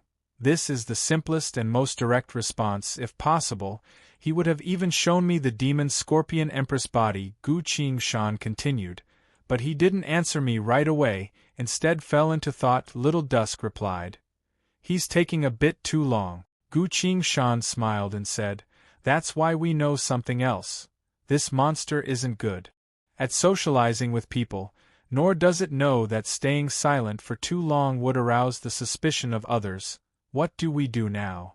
Little Shi asked. Now that we know so much, let's go again and get to the bottom of things, he said. What are you going to do? Are you planning to use this chain formation? Little Dusk asked. No, the situation has changed. Before we understand everything, we can't kill the scorpion directly, Gu Qing-shan said. The black-faced man stood motionless in the desert. He was very irritable. What was up with that person just now? Why was he able to use his spatial ability so freely to escape in front of him? How regretful, due to the figure of light's appearance, the majority of my power was suppressed by the desert. Otherwise, he would definitely be able to capture this person and interrogate him about the method to leave this world. Just as he was feeling vexed, that person appeared again. Gu Qing-shan and Little Dusk appeared in front of him again. My wife and child are really dead. Take me with you, let's leave this world, the black-faced man immediately said. This was what he had been thinking about for a long time. You're not the black scorpion, Gu Qing-shan said straight away. Ah? How so? The black-faced man asked. Because I found him just now, Gu Qing-shan replied. The black-faced man shook his head. That's impossible, I'm standing right here. Where did you see my impersonator? Come, Gu Qingshan said. The formation plate in his hand glowed. A second later, another black-faced man appeared next to him. This black-faced man looked exactly the same as the scorpion that guarded the labyrinth. There wasn't even the slightest difference. The two black-faced men stared at each other. He's a fake, you're the fake. They roared angrily and charged forward almost at the same time to meet the attack head-on. Boom! The sound of an explosion resounded in all directions, causing an invisible shockwave in the air. The two of them fell back where they stood. How is that possible? The black-faced man guarding the labyrinth muttered. Whether it was their presence, strength, fighting style or habits, the other party was exactly the same as him, and even more experienced than he was in combat. This is the real him, and you're a fake, Gu Qingshan told him. The black-faced man couldn't say anything. Gu Qingshan continued, We're going to take the real him and escape from this world. Leave alone. They're leaving. The black-faced man regained his senses. No, it's already too late to change bodies to stop them from leaving. But they're not weak, and there's even a black scorpion that's on par with me. I can't stop them from leaving. At this point, Gu Qingshan looked at the black-faced man, shook her head and sighed. You impersonator can stay here, we're leaving. Seeing that she was about to leave, the black-faced man couldn't help but shout. Wait a minute, he's the fake. The scorpion's soul is with me. Gu Qingshan immediately stopped. Soul? The soul is with you? If that's the case, the scorpion's body was most likely being controlled. The monster most likely used some kind of possession technique to enter the scorpion's body and took over the scorpion's soul. This is a bit similar to the possession technique of the cultivation world. However, possession is a very dangerous thing to do, as you can easily lose everything you have if you're not careful. And with so many guards in the abyss of sin, a single cultivator couldn't possibly possess so many people at once. But all the guards had disappeared. This confirms another thing. This monster has the ability to control many people at once. But even now, no other guards have shown up. This also means something else. Although the monster can control the bodies of many living beings, it can only use one body at a time. In other words, the demon Scorpion Empress is still alive, but she's currently being stored away as the monster's spare body. Which means the only thing left to do now is to confirm. After calculating, Gu Qingshan couldn't help but laugh. This time, it was a genuine laugh, so he was laughing very happily. He turned to the person next to him. Little She, you need to get to know more people from now on. You can't be like him, staying in the seal all day long and being seen through no matter what you do. Little She sighed. I think his only problem is that he ran into you, the black-skinned man next to Gu Qingshan asked. Gongzi, what do we do now? Gu Qingshan replied. Simple, he threw the formation plate on the ground. A flash of light appeared on the formation plate. Long-distance teleportation is about to be activated. Gu Qingshan grabbed the black-skinned man in one hand and Little She in the other, then suddenly disappeared. Divine skill, shadow shift. The black-skinned man who was guarding the labyrinth instantly appeared where Gu Qingshan originally stood. The formation was activated. In a split second, he was teleported away. While Gu Qingshan's group of 3 appeared where the black-skinned man originally stood. Come, let's enter the labyrinth, Gu Qingshan said. What about the black scorpion? Little She couldn't help but ask. Gu Qingshan replied. With such a long distance, that monster won't be able to quickly return, and we've already entered the labyrinth. So it will immediately give up on the black scorpion's body and use the other guard's body in the labyrinth to protect the divine armament. That way, the monster won't know how I'll go through this labyrinth, and the black scorpion might be able to regain its freedom. If that's the case, the black scorpion will definitely come to save his wife and child. And once he enters the labyrinth, he'll be able to help me distract the monster. Now is the time for us to act. Gu Qingshan looked at the black-skinned man. Shanu, you can turn back now. Yes, Gongzi. The black-skinned man turned back into a blue-dress girl. The blue-dress girl returned a black branch to Gu Qingshan.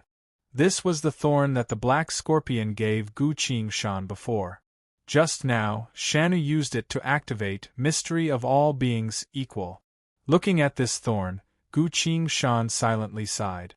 He originally wanted to turn into a scorpion as well, that way, with Little Dusk's help, they would be able to quickly kill the other party. But now that he knows that the other party is using a scorpion's body, and that there's a chance that the scorpion can be saved, it won't be easy to act. After all, Uncle Scorpion is a decent person, so killing him to earn soul points would make him feel a bit guilty. Keep it, it might come in handy at any time, Gu Qingshan told her. All right, Shanu put the thorn away. Little Dusk stared at the blue dress girl's cold expression and exclaimed, Wow, so pretty, who are you, big sis? Hello, I'm Gongzi's sword, my name is Shanu, Shana greeted her. Little Dusk hurriedly said, Nice to meet you too, I'm your Gongzi's companion, my name is Dusk, you can call me Little Dusk, alright, Little Dusk, Shana smiled and lightly called her. She had always been by Gu Qingshan's side, so she saw everything that happened and had a good impression of Little Dusk. Gu Qingshan said, Alright, let's talk later, let's go inside. Shanu turned back into the Six Paths Great Mountain Sword and flew behind Gu Qingshan. Gu Qingshan brought Little Dusk towards a sand dune. As they got closer, the sand slowly parted. A flight of stairs leading downwards appeared in front of them. On the other side, the light of the formation faded. The black-skinned man appeared inside the formation. Oh no, this is spatial warp, his expression was grim as he looked afar. I need to return right now. The man's body moved, about to fly back. Shah! A flash of light. He suddenly disappeared and reappeared a few dozen feet behind him. The man looked around. He was warped again. His body moved again. Shah! A flash of light. This time, he wasn't even able to take a single step before he was transported to another formation. Interconnected warp formations. Anyone who tried to move within the formation would immediately trigger the formation. He would have to travel back and forth between 36 interconnected warp formations, unable to leave. If he was a formation expert, he would be able to break them one by one. But if he was destroyed by force, the black-skinned man slammed his fist on the ground. Crack! A faint sound came from the formation, as if it was about to break. The black-skinned man relaxed. If that's the case, I can break it right away. But at the very next moment, another flash of light appeared. He was transported to another formation. This was a perfectly intact formation. The black-skinned man angrily unleashed a full-powered attack. Boom! The entire formation broke. But as soon as he attacked, he had already triggered the formation. A flash of light. The warp was complete. He was teleported to another intact spell formation. The black-skinned man took a deep breath. Seems like I'll have to destroy the majority of the warp formations to be able to leave. But there's no time to waste. That person must have already entered the labyrinth. There's no other way, I have to leave this body and return immediately, the black-skinned man muttered. A second later, his body trembled as he fell into a blank state. A few moments later, the black-skinned man's eyes regained clarity. Why am I here? He looked around and gradually remembered what had happened. So that's what happened, it used my body. Not good, wife, son, wait for me, I'm coming to save you. The black-skinned man rushed forward. A flash of light. He was transported to another formation. After a bit of thought, he understood what happened. The black-skinned man sighed emotionally. Good, good, good, that's the only reason why it's in such a hurry to return, not even bothering to kill me. Chapter 781. A Labyrinth.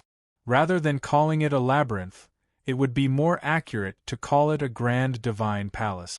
When Gu Qingshan stepped out of the quicksand, he felt like he had entered another world. Standing at the entrance of the palace, he was shocked by the scene in front of him. Bright green light, bright blue starlight, gray misty light, holy white light, deep purple light, glorious golden light, dark waterfall. The 7 different lights formed 7 figures of light whose faces couldn't be seen, silently hovering above the palace. Are these the divinities? Gu Qingshan asked. No, they only represent the power of the divinities, Little Dusk replied. The entire palace was grand and majestic. Even standing at the entrance of the palace, one could see the countless interconnected structures behind the palace, stretching all the way to the bottom of the quicksand. The outer wall of the palace was grand and elegant, decorated with pure white statues of people, elegant and lifelike, giving the entire palace a sense of solemnity and holiness. In the sky, the 7 figures of light were completely indifferent to Gu Qingshan's appearance.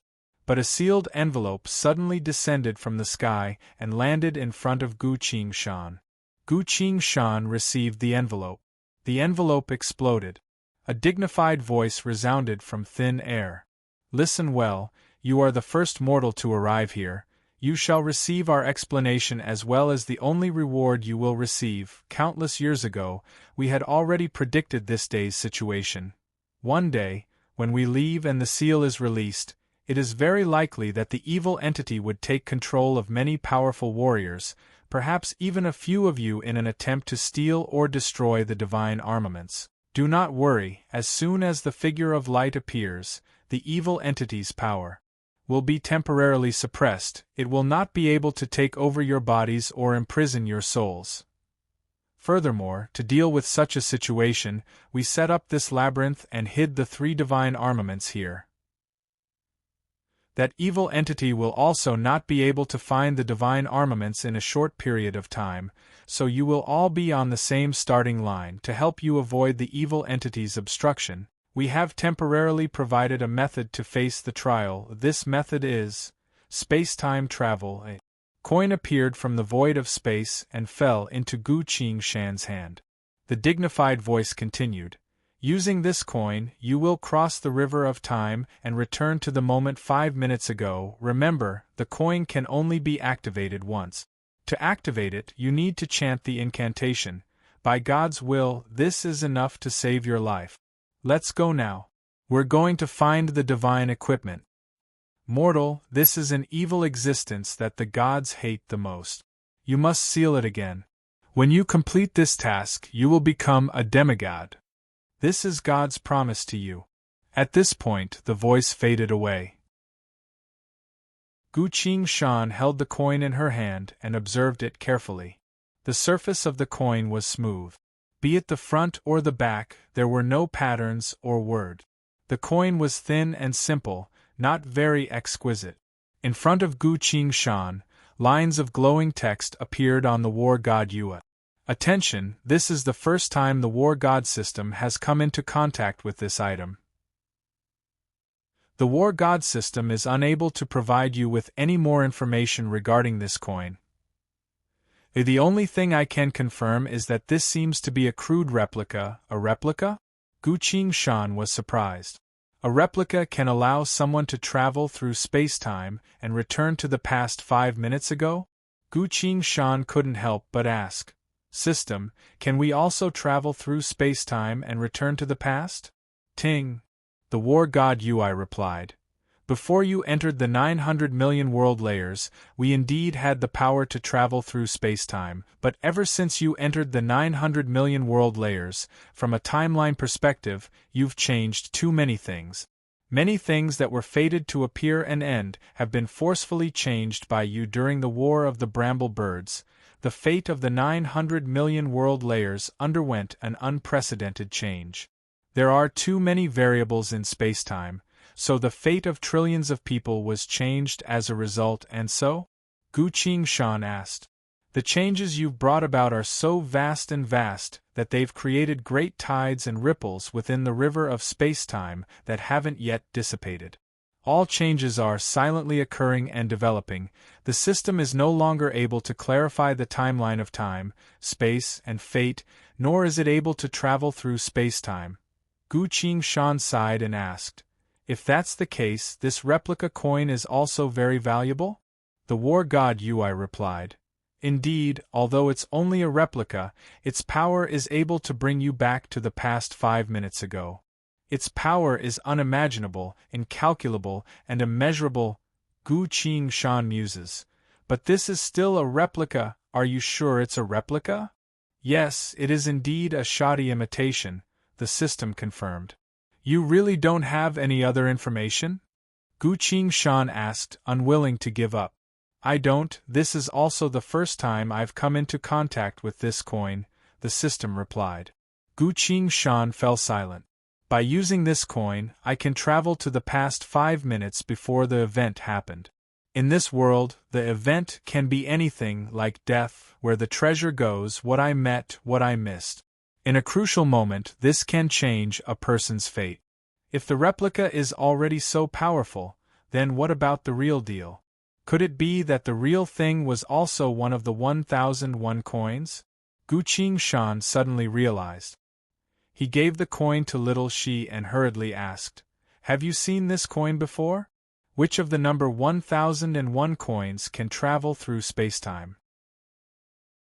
Little Shi played with the coin with a curious expression and replied, "This is also the first time I've seen this kind of coin." Seeing Gu Qing Shan's disappointed expression, Little Shi sincerely explained, "No divinity can travel through spacetime, otherwise they wouldn't have died." Gu Qing Shan asked, "Which means no other coin can do that?" "Correct," Little Shi confirmed. Gu Qing Shan didn't give up and asked, "But we have one right now. This is a coin forged by the 7 demons. Wouldn't the divinities secretly forge a coin that can travel even further, like a few years?" No wonder he was so concerned, because he had already experienced space-time travel once before, so he understood it very well.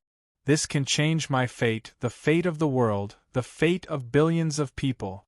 If I can go back again, there's no need to go that far.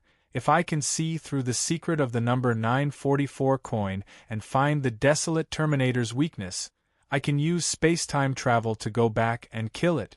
That way, not only would I be able to save a lot of people, but Lady Black Sea wouldn't have died in battle. Lady Black Sea knows my true identity. As long as I can save her, I'll have a chance to find out everything." Little She shook her head. The 7 demons believe that traveling through spacetime will mess up the past and present of many worlds, so they're very against spacetime travel. She looked at Gu Qing Shan and hesitated. "I'll say something disrespectful to the divinities, but the 7 demons don't actually have the power to travel through spacetime. They're the weakest among all the divinities. For example, among the 1001 coins, they only forged the first 700 coins. The last 301 coins were forged by the 4 pillar gods. Can the 4 pillar gods travel through spacetime? They can't either, so this coin was most likely obtained by the demons by chance. Why didn't they keep it for themselves? The power of the divinities is tied to too many things. This coin might be able to allow a mortal to travel for 5 minutes, but it's probably useless against the divinities." Little She handed the coin back to him. Gu Qing Shan received the coin and sighed. "Fine, the most important thing right now is to find her expression." Chapter 782. The Black Market. Some people had the 7 holy Bibles spread out in front of themselves, flipping through them while thinking about something. Some people gathered together, exchanging information. Some people disappeared into the darkness and silently left. The number of people in the black market began to decrease. A professionist sensed something, looked up and asked in confusion, why do I feel like there's a lot less people here?" Another person next to him seriously flipped through the holy Bibles and answered without looking up, "They've already found all the poems of prophecy and solved the labyrinth. They're probably heading there right now." That person was shocked. "Does that mean we don't have a chance anymore?" His companion replied, "Not necessarily. That's a labyrinth set up by the divinities. It's not a place where we can easily obtain divine armaments. Let's not talk anymore, let's find the poems of prophecy." The door of the labyrinth was pushed open. Along the long hallway, numerous statues with weapons in their hands were displayed on both sides. At the center of the hallway, a giant statue stood still. It was a giant clad in full armor. He was wielding a large battle axe that was raised up high, as if about to attack someone. Although there was no one wielding the axe, there were several overlapping images moving around the axe's blade, slicing black lines into the air around it. This is a soul artifact. Little Dusk pointed at the battle axe and showed it to Gu Qingshan. Gu Qingshan nodded. He suddenly recalled back in Tree's collection world, Lola once gave a soul artifact to Enli as a reward.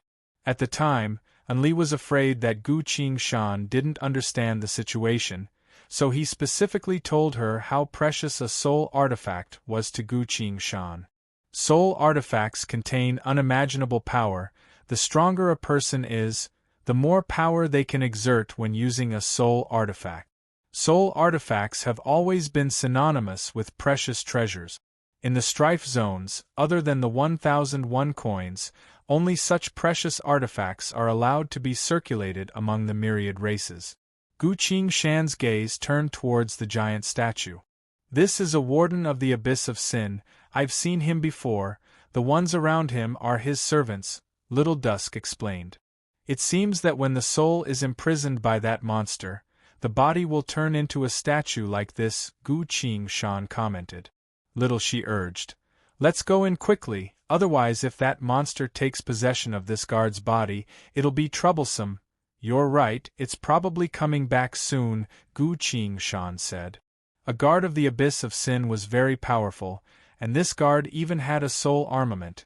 Although it was unknown what rank of soul armament it was already very difficult to deal with. He took Xiaoxi's hand and disappeared. Divine skill, ground shrink. The two of them immediately appeared at the other end of the corridor.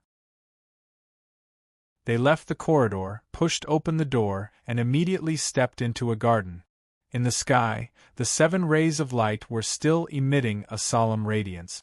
However, what was surprising was that the snow was still falling. Heavy snowflakes fluttered in the air, and a cold wind blew through the entire garden. There were many roads in the garden that led to nearly 100 large buildings. There was also a mountain in the distance. Yes, there was a mountain in the labyrinth. There was a waterfall on the mountain, and there were a few minarets and bungalows on the top of the mountain. Numerous statues of the Abyss of Sin guards were scattered throughout the garden. These statues stood motionlessly, guarding the paths that led to different locations. As expected of a labyrinth, there are at least a few dozen paths and so many buildings. I'm afraid we'll need you to find out where the divine armament is hidden. Little, she looked around and said. Gu Qingshan carefully observed her surroundings. All the roads were covered in white snow, and there were no footprints at all. Seems like these Abyss of Sin guards have been controlled for a very long time. Furthermore, these buildings were all built in the same style and scale as the Holy Church. According to the memories of the Soul Reading Officer, it was possible to deduce the purpose of many of these buildings from their appearance. Gu Qingshan followed the 3 directions shown by Miracle Search, and chose the closest one. It was the library next to the chapel. Indeed, the first divine armament was hidden inside the library.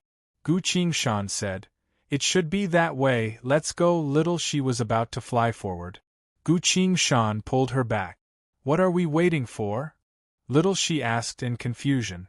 "Looking at the time, that monster should be returning soon. It's better to move alone than 2 people. Turn into a card and hide on me. I'll call you when I need you," Gu Qingshan said.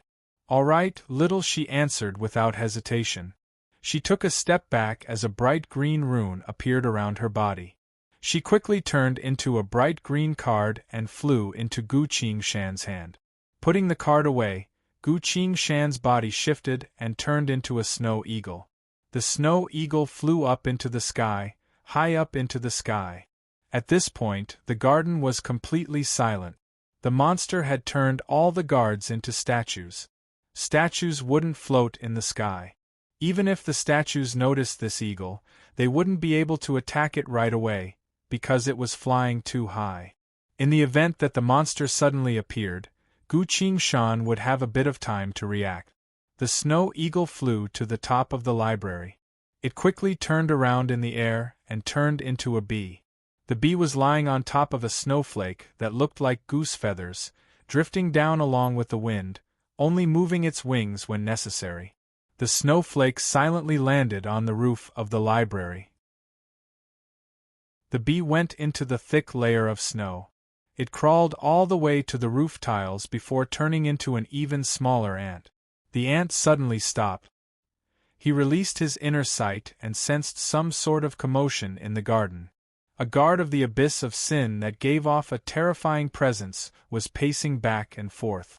The monster had returned. The ant stopped for a bit longer. It patiently waited until the monster entered a certain building. The ant then crawled along the tiny gap between the tiles until it reached a certain air vent. The ant crawled into the air vent. It crawled along the long air vent until it reached the air vent on the ceiling of the library. The ant stopped for a bit, peeked its head out, and looked down, only to see rows upon rows of books neatly arranged in the main hall. A statue was sitting at the circulation counter of the library. The light from the fireplace shone on his body, highlighting his old and sorrowful appearance. This was a human wearing a robe and holding a scepter in his hand. To be able to become a guard of the abyss of sin with a human body, this person must be very powerful.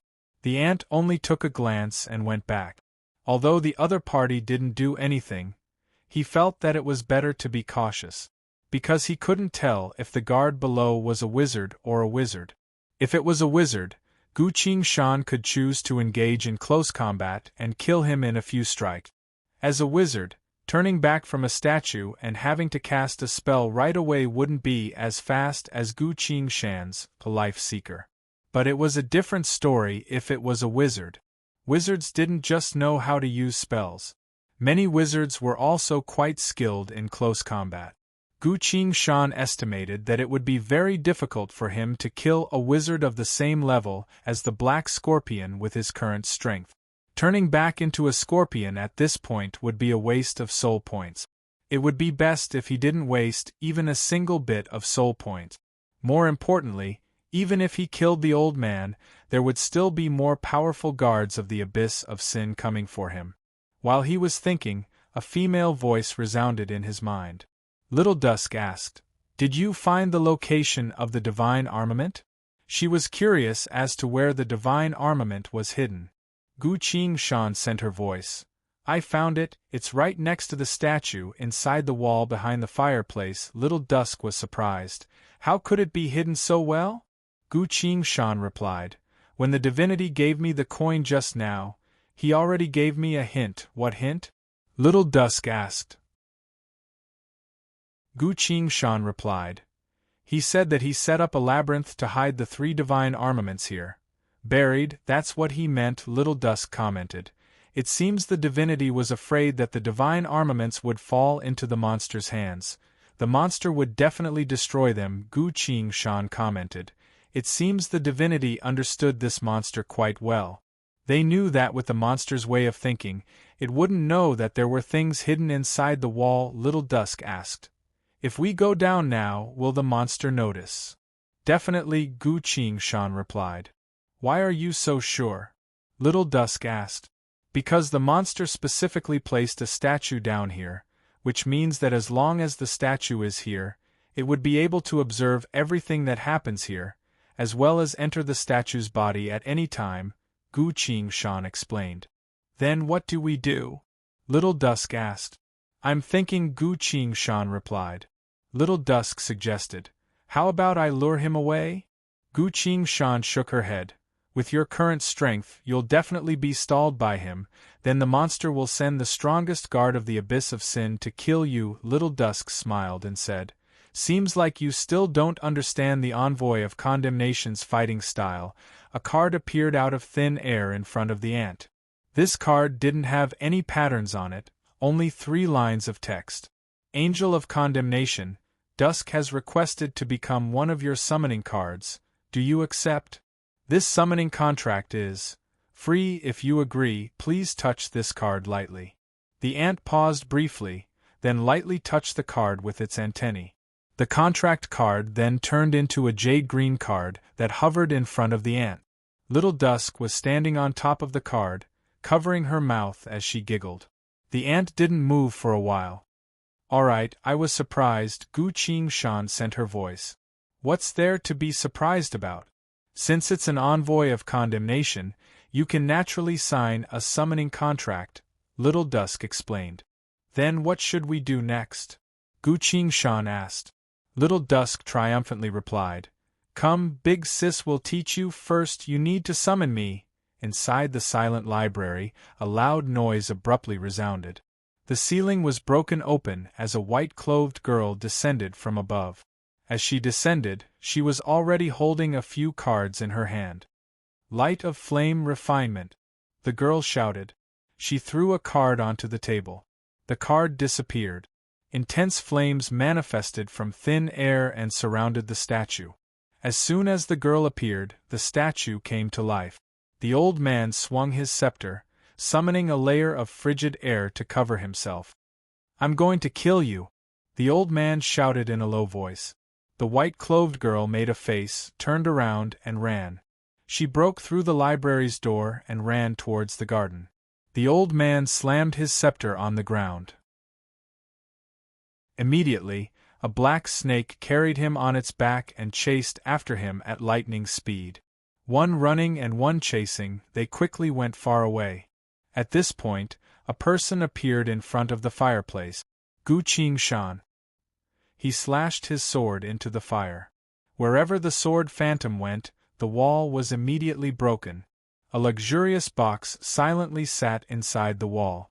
Gu Qingshan waved her hand and put the box into her inventory bag. At the very next moment, Gu Qingshan disappeared.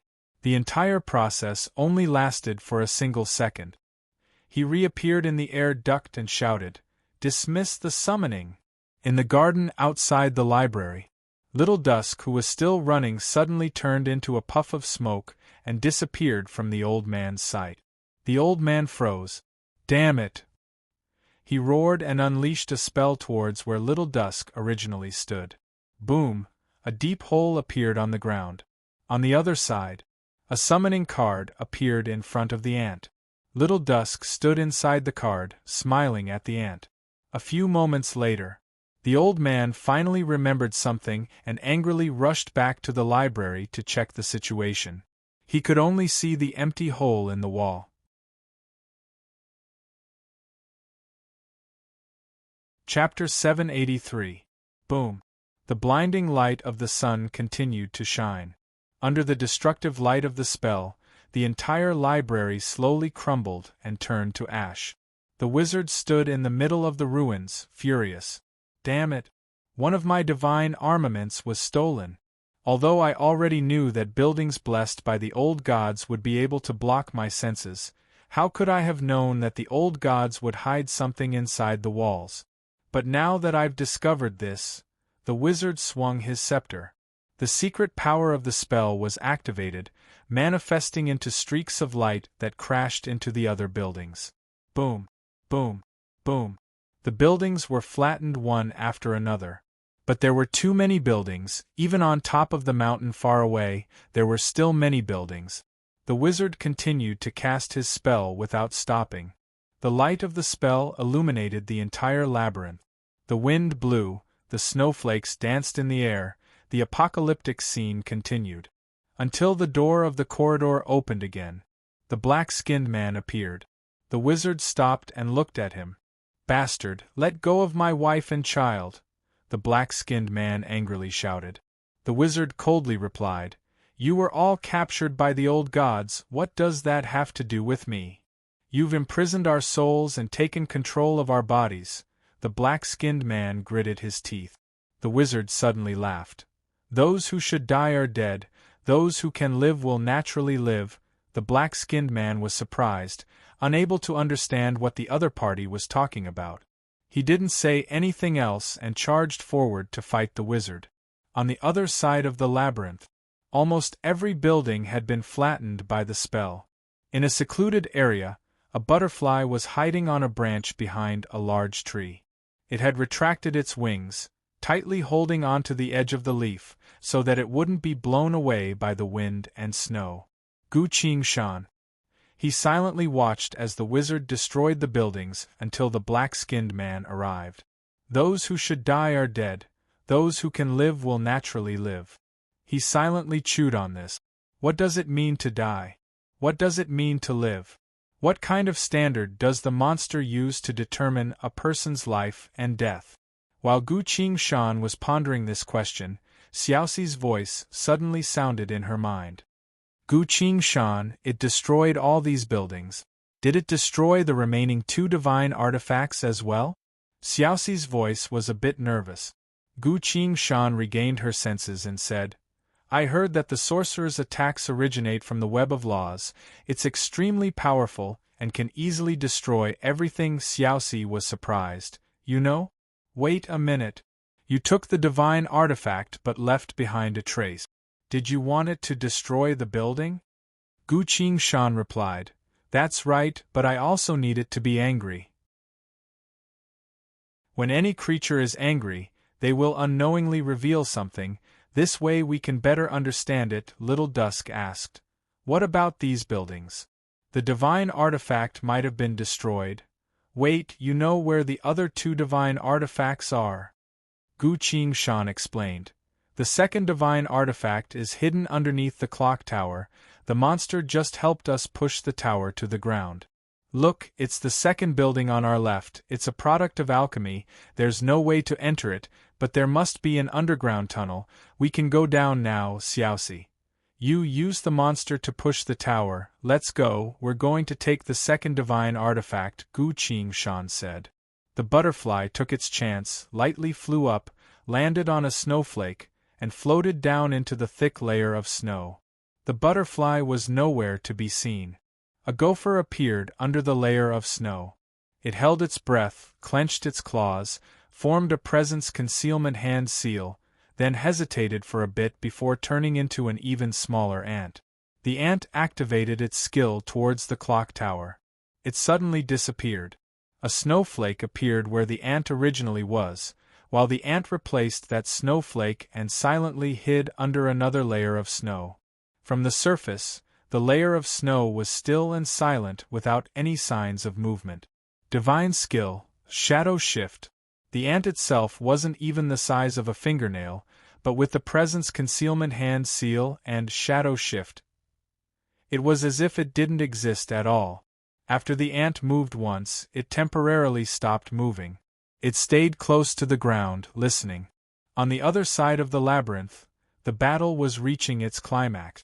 The wizard was already unable to stop the black-skinned man's ferocious attacks, so he took a few steps back and turned into a statue. A second later, another abyss of sin guard arrived. The monster had changed its body. This time, it chose a slender shadow assassin. The assassin wielded a pair of long daggers, staggered forward a few steps, and reached the black-skinned man's back. A cold gleam. Key. The daggers clashed with the stinger, giving off a crisp sound of air being pierced. The assassin went back into the shadows.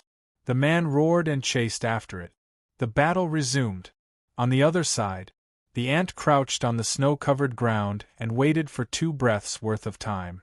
When the assassin and the man clashed again, the ant immediately used shadow shift. This time, it went straight to where the clock tower used to be. Sure enough, there was a staircase leading downwards in the ruins. The ant climbed down the staircase. The tunnel was very deep, so in just a few minutes, it had turned into a vertical path. The ant was a bit impatient, leapt up, and flew down towards the depths of the tunnel. In just a few moments, it reached the bottom. This was a simple storage room, filled with various old alchemy equipment. After so many years, all of this equipment had decayed to the point where it couldn't be used anymore. The ant avoided the equipment, crawled to the middle of the storage room, and sensed around. Quickly found that place. It was an unassuming piece of brick in the corner of the room. The ant crawled over, touched the brick with its antennae, and sensed the presence of an item created by God. After confirming, the ant retreated a bit. A sword appeared out of nowhere above the ant and lightly tapped the brick. The brick gave off an invisible fluctuation, as if sensing what kind of entity the attack was coming from. Crack! The brick broke down into grains of sand, scattering all over the ground. A luxurious palm-sized box suddenly appeared. Gu Qing-shan dispelled, mystery of all beings equal, and put the box away. With a flip of his hand, he took out an array disk and set up all sorts of aura isolation and tracking arrays. Then, he set up a teleportation array. After everything was done, he took out the 2 boxes. 2 boxes. One from the library, the other from the clock tower. Gu Qing-shan looked at the boxes in silence. What are you hesitating for? Little she couldn't help but ask. I feel like something strange, Gu Qing-shan replied. What's strange about it? Little she, when you sealed this monster all those years ago, you used up all of your power. That's why the divinities managed to subdue you and sealed you away, isn't that right? That's right, that's what's strange, Gu Qing-shan slowly explained. At the time, your power far surpassed that of the divinities, even you had to use up all of your power to seal the monster away. And now, the divinities are gone, how could they possibly seal the monster away with just 3 divine armaments? Little she froze, then pondered. Perhaps during the time I was sealed away, the 7 demons had gained even more power and could easily seal this monster away. That's even more strange. If the 7 demons were really that powerful, how could they have died? Saying so, Gu Qing-shan's expression became serious. The information we have right now is too limited, so I can only make 3 hypotheses. First, the 7 demons aren't dead. They were already powerful enough to seal this monster away. So why didn't they show up? I'm guessing that for some reason, they're hiding in the shadows, preparing something, so these 3 divine armaments are actually under their control. That's why they have the power to seal the monster away. Second, the 7 demons aren't dead, but just like before, they still don't have the power to seal the monster away. Third, the 7 demons are dead, their power is unable to fight against the greater evil. Following this, we can assume that they haven't become much stronger. In other words, they're still weaker than you were back then. If it's the first case, we naturally don't need to worry too much. But if it's the second or third case, then these 3 divine armaments must have some sort of use that we don't know about. While they were talking, Gu Qing-shan opened the 2 boxes. The 2 divine armaments silently laid inside. Only 1 more divine armaments was left before everything would be over. According to what the figure of light said, the monster would be sealed away again, and as the wielder of the divine armaments, Gu Qing-shan would receive an unparalleled reward. He would become a demigod. And Gu Qing-shan knew exactly where the 3rd divine armament was. If it had been someone else, they would have rushed out like a madman to retrieve the final artifact and seal the monster as soon as possible. But Gu Qing-shan didn't. He stared at the 2 divine armaments with a worried expression on his face. Noticing his worried expression, little she consoled him. What are you worried about? Don't worry, although the divinities like to arrange a lot of things, they won't act against mortals like you. In fact, they really like mortals like you who help them seal away evil. You can't think like that, little she. You have to remember one thing, we can never entrust our fate to the likes and dislikes of the divinities. I'll keep that in mind, Gu Qing-shan muttered. The current situation is that we can't tell what the divinities are thinking, nor can we be sure what will happen after the 3 divine armaments are gathered, so we have to stop. Stop. Chapter 784. Inside the box, the 2 divine armaments exuded an air of vicissitudes, completely exposed in front of Gu Qing-shan. A long bone that gave off a faint glow. A pair of eyeballs that were completely black. As soon as these 2 items were placed together, they immediately reacted. The eyeballs began to absorb the faint glow from the bone. As if being stimulated, the bone began to glow even more brightly. Just like that, the eyeballs began to gain more and more power. Gu Qing-shan was silently surprised. He couldn't help but reach his hand out, wanting to see what kind of description the war god Ui had. But as soon as he reached his hand out, he was stopped by an invisible force from the 2 divine armaments. I can't touch them? While Gu Qingshan was surprised, a line of glowing text appeared on the war god UI. An invisible force has enveloped these two organs, preventing all methods of investigation, so the system cannot obtain any more information from afar. A strange fluctuation appeared. It was as if something had sensed the existence of these two items far above the sky. Above the sky, there were 7 figures of light that represented the divinities. Right after that, something seemed to be about to happen. Gu Qingshan abruptly reached his hand out and closed the box. Since this box was able to store the divine armaments without being discovered, it must have a powerful isolation ability. Hopefully, it can still seal these 2 divine armaments. As soon as the box was closed, all the supernatural phenomena disappeared. Gu Qingshan's gamble was correct. He exhaled deeply. Right now I have too many questions, so I'm not willing to hand over the divine armaments just like that. What a strange thing, I thought it would be some sort of intricate creation, but it's actually organs, Gu Qingshan muttered. Little Dusk explained. At the very beginning, the divinities used something similar to this kind of organ. It wasn't until many years later, when they gradually grasped more and more creation techniques, that they gradually abandoned this crude method of using power. What did these organs come from? Gu Qingshan asked. Little Dusk answered matter-of-factly. The corpses of the void monsters from the Age of Desolation. Gu Qingshan was surprised. Divinities use the bodies of void monsters as weapons? Little Dusk replied. Indeed, the void monsters of the Age of Desolation were extremely powerful. Some of them were so powerful that even divinities couldn't fight against them. Gu Qingshan smiled bitterly. Even in this era, there is no one who can deal with the most powerful void monsters. He put the 2 boxes away. Next, we'll consider going to. As Gu Qingshan was speaking, the light from the formation suddenly became chaotic. Many rays of light converged into dots and quickly moved in the air. Gu Qingshan stopped talking and stared at the light. This was the detection circle showing the changes in the outside world. At the same time, dozens of powerful auras appeared on the ground. What followed next was the sound of trivial whispers. Who should we help? Ignore these 2 monsters. Let's go. Everyone else follow me. I know the location of a divine artifact. This king wants to become a half-deity this time. With just you? Quick! Ignore them! Gu Qingshan's expression changed. The people from the black market are here, he muttered in a low voice. A few moments later, Gu Qingshan flew out from the storage room and returned to the surface through the underground tunnel. Sure enough, the combatants from the black market were already here. They scattered into the labyrinth to search for the divine artifact. At the center of the labyrinth, the black scorpion was fighting against a giant.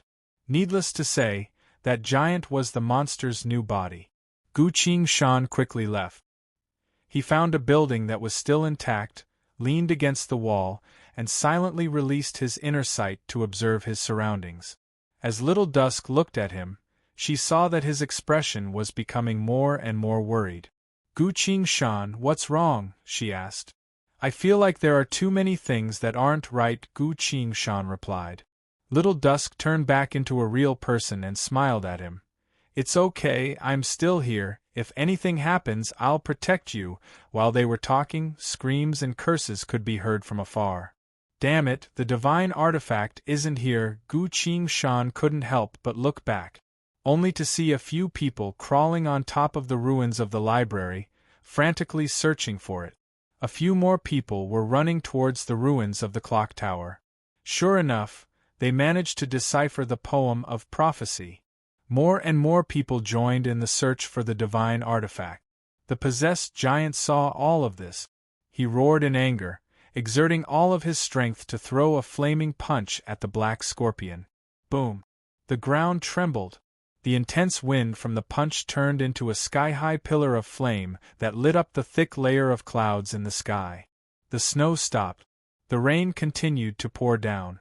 At the center of the labyrinth, the black scorpion was sent flying several hundred meters away. He rolled on the ground, only stopping after crashing into a church. The black scorpion coughed up some blood and tried to stand up, but couldn't. The giant was still standing there. As the rain continued to fall on his body, it turned into steam with a sizzling sound. The giant took a deep breath, looked up and roared, "What do you think you're doing, Stu, Hebo and ID?" He appeared to be very lonely, his roar full of sorrow and anger. Although the combatants were surprised by how powerful the giant was, they didn't stop and continued to search for the divine artifact. Gu Shan silently listened to the giant's roar, scowled, and said nothing. Although she's learned many languages, Gu Shan has never heard this language before. This must be the monster's native language. It was only in this kind of situation, where it was about to be sealed, that it would abandon other languages and involuntarily speak its own language.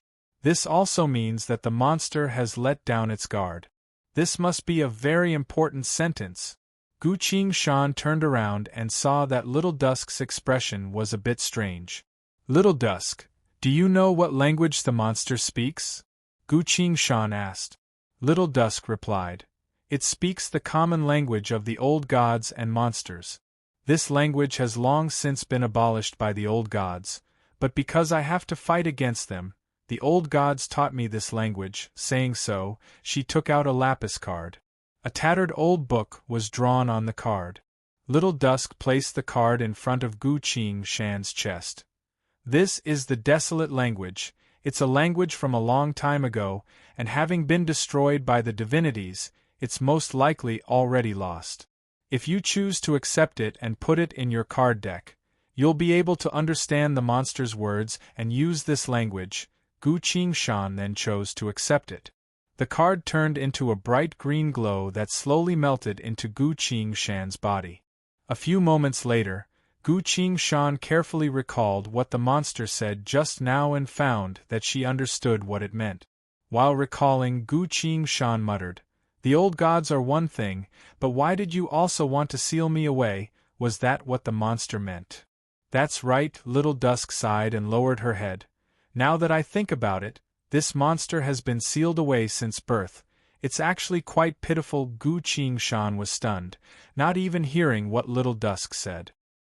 He felt a deep chill in his heart. "That's not right," Gu Shan muttered in a low voice.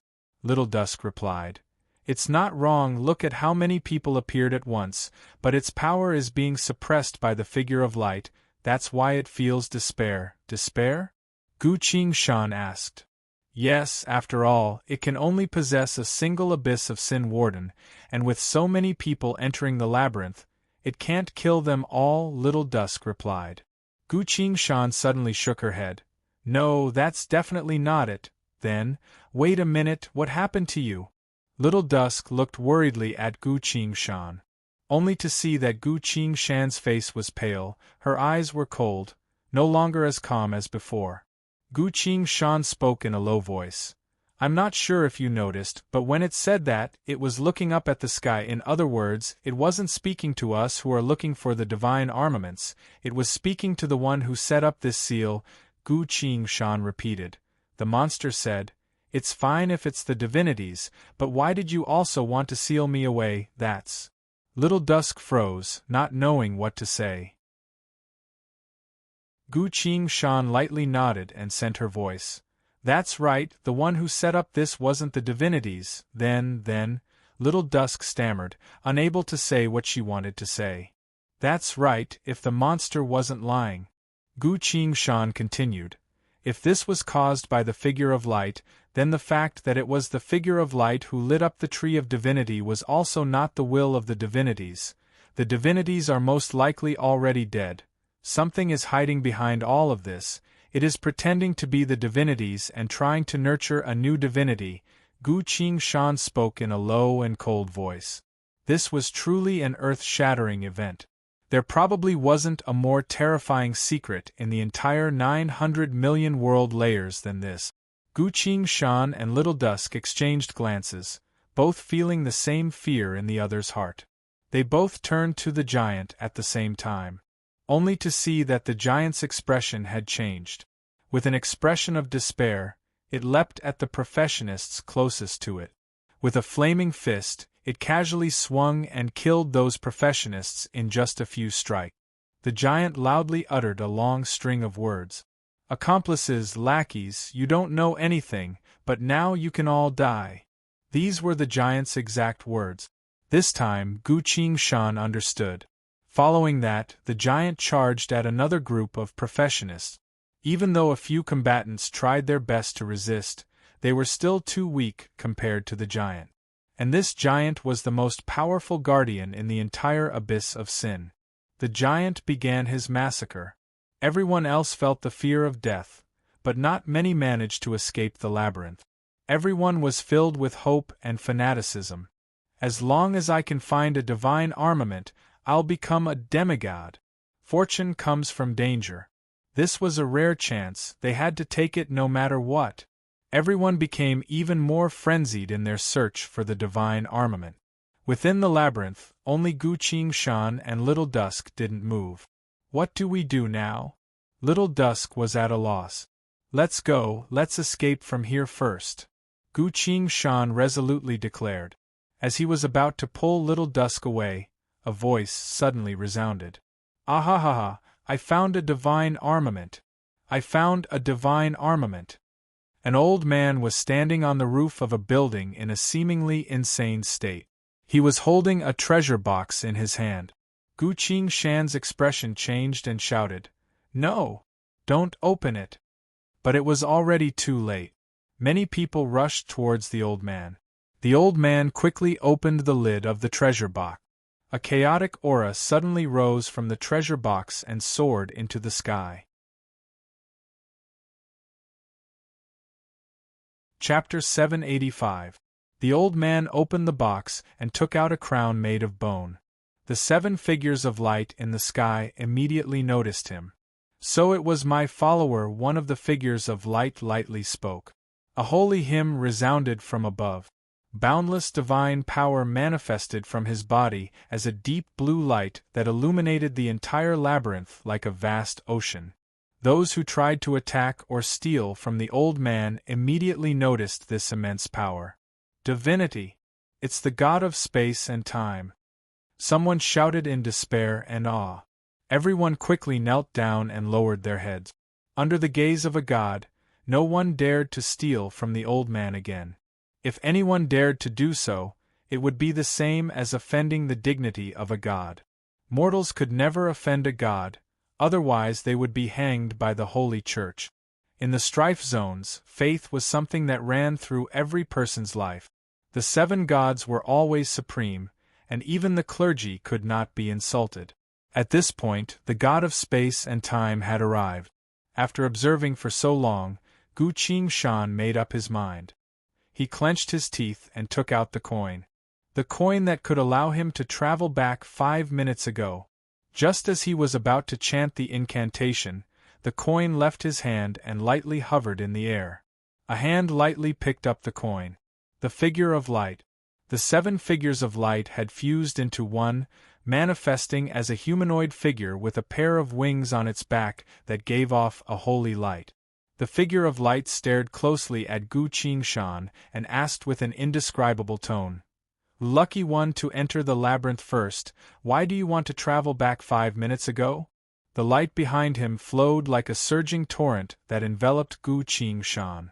Gu Qingshan felt like he was standing in the middle of a raging storm, about to be turned into a speck of dust by the overwhelming divine power at any moment. Gu Qingshan knew that life and death were only a thin line away. He pointed at the old man and angrily shouted, "I was the one who came here first. I want to travel back 5 minutes ago and take that divine artifact for myself." The figure of light went silent briefly, then lightly tapped Gu Qingshan's body. 2 treasure boxes flew out from Gu Qingshan's inventory bag and landed in the figure of light's hand. The treasure box opened automatically. A pair of black eyeballs, a long bone. As the figure of light looked at the 2 divine armaments, the surging divine power around its body slowly calmed down. The bone crown flew over and steadily landed in front of the figure of light. The 3 divine artifacts floated motionlessly. At this moment, they were all gathered. The figure of light spoke. "No need to explain, I can sense your sincerity." It chanted an incantation towards the 3 divine armaments. After that, the figure of light swung the long white bone and shouted at the giant guard. With this light shout, the white bone emitted a ball of light and fiercely struck the giant's body. A huge black shadow rose from the giant's body and let out a miserable whimper before drilling into the ground and disappearing. Facing the figure of light's divine armament attack, the monster couldn't endure it any longer and couldn't help but abandon its body and escape underground. The giant immediately regained his senses. He looked at the figure of light in the sky and hurriedly knelt down. The black scorpion also knelt down. Next to him, the demon scorpion empress and her son appeared out of nowhere. They seemed to be perfectly fine. The figure of light seemed pleased and continued to speak to Guqing Shan. "You didn't need to travel through space at all. In fact, being able to find 2 divine armaments is already an excellent performance." After that, it spoke the words that Guqing Shan couldn't forget. "What's even more praiseworthy is that you found her." Guqing Shan was a bit surprised. The figure of light chanted a short incantation. If Guqing Shan didn't hear it wrong, this was an incantation chanted in the desolate language. Capture. Following the figure of light's words, the bone crown landed on Little Dusk's head. The bone broke apart and turned into a pale white yet elegant set of armor that fully equipped Little Dusk. Finally, the pair of black eyes entered Little Dusk's eyes. During this entire process, neither Guqing Shan nor Little Dusk could move. Boom! Boundless air currents erupted from Little Dusk's body. Little Dusk hurriedly looked at Guqing Shan and muttered, "Qing Shan." This was her last look. At the very next moment, Little Dusk lowered her head and fell unconscious. The figure of light drew a line in the void of space. Little Dusk fell inside. Little Dusk disappeared from this world. Guqing Shan froze. The figure of light no longer looked at her and slowly flew up. The wings on its back abruptly flapped. In an instant, all 200 million world layers sensed its divine might. In countless worlds, people prostrated themselves on the ground, sincerely praying to the God of creation. In every world, the figure of light and the entire labyrinth appeared in front of everyone's eyes. All 200 million world layers were watching everything that happened in the labyrinth. The figure of light spoke with a solemn and dignified tone. "All living beings of the 10 worlds must remember, today's events are as if the God of creation had appeared in front of you and explained the truth to you." Everyone prostrated themselves on the ground, chanting the name of the God they believed in, and loudly nodded.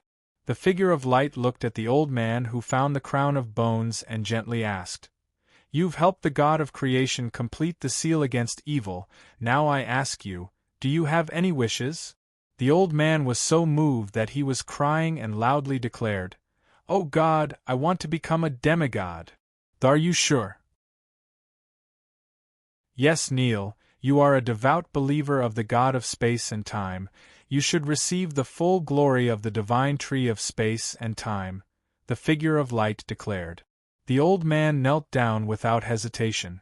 The figure of light flew over and lightly tapped the old man's forehead. A clear and resplendent blue light instantly erupted from the old man's forehead. Wisps of light emerged and gradually wrapped around the old man, forming a blue ball of light that was as clear as glass. The figure of light placed its hand on the blue ball of light and asked, "Is there a servant of the Holy Church of space and time?" Amidst the infinite worlds, inside the Holy Church of space and time in the deep-sea star-wheel realm, the Pope and the 8 cardinals all knelt down and answered, "O Spirit of the 7 gods, the servant of the Lord of space and time awaits your command." The figure of light pushed the blue ball of light forward. Across countless worlds, the blue ball of light directly fell into the Holy Church of space and time. The figure of light spoke. I order you to select pure believers and have them surround this sleeping holy apostle, chanting the holy Bible of space and time for 7 days straight until the holy apostle turns into a demigod and fully awakens. As you command, the Pope, the 8 cardinals, the entire Holy Church, as well as all the believers of the God of space and time within the 200 million worlds replied at once. After doing that, the figure of light flew back in front of Gu Qingshan. Hovering in the air, it once again declared to the infinite worlds, "Who in front of me is a servant of God who is even more devout and has contributed even more than before. He helped the gods obtain 2 divine armaments and seal away evil. He helped the gods seal away an exceedingly powerful weapon. God's mercy and grace are reserved for such a loyal and excellent servant. Although he has yet to join any holy church, I hereby grant him the privilege to light any tree of divinity. Come. In front of all living beings, state your choice." The figure of light looked at Gu Qingshan. Gu Qingshan also looked at the figure of light. In front of billions of worlds and countless living beings, right now, Gu Qingshan was about to make her choice to light her tree of divinity. As Gu Qingshan thought about it, a faint smile appeared on her face. "God, is your promise true?" he asked. "The words of God are true," the figure of light replied. Gu Qingshan nodded and praised.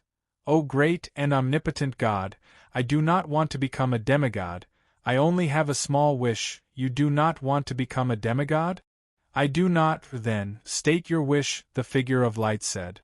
"That girl just now, the one you took away, I want her to come back," Gu Qingshan said. The figure of light spoke. "Pitiful mortal, you have been blinded by appearances and pursued the wrong thing. I must remind you, this is a dangerous omen." Gu Qingshan replied. "She is an innocent life, and God is merciful to all living beings. I do not believe that God would refuse me to keep a life," the figure of light spoke. "Mortal, she was only a weapon created for the sake of war, and now is the time for it to end. Mortal, remember this well, today is your most glorious day. There is no need for you to worry about such a small matter." Gu Qingshan spoke in a low voice. "No, this is not a small matter. She is a person, a pure and innocent girl. God, I am willing to exchange all of my glory for her," the figure of light spoke. "Do you know what you will miss out on? If you are willing to become a demigod, you will be able to choose any of the 7 holy churches and become an envoy of the gods. With the blessing of the 7 gods, you will walk on the great path of becoming a true god." "Mortal, once you become a true god, your power will cause even heaven and earth to lose their splendor.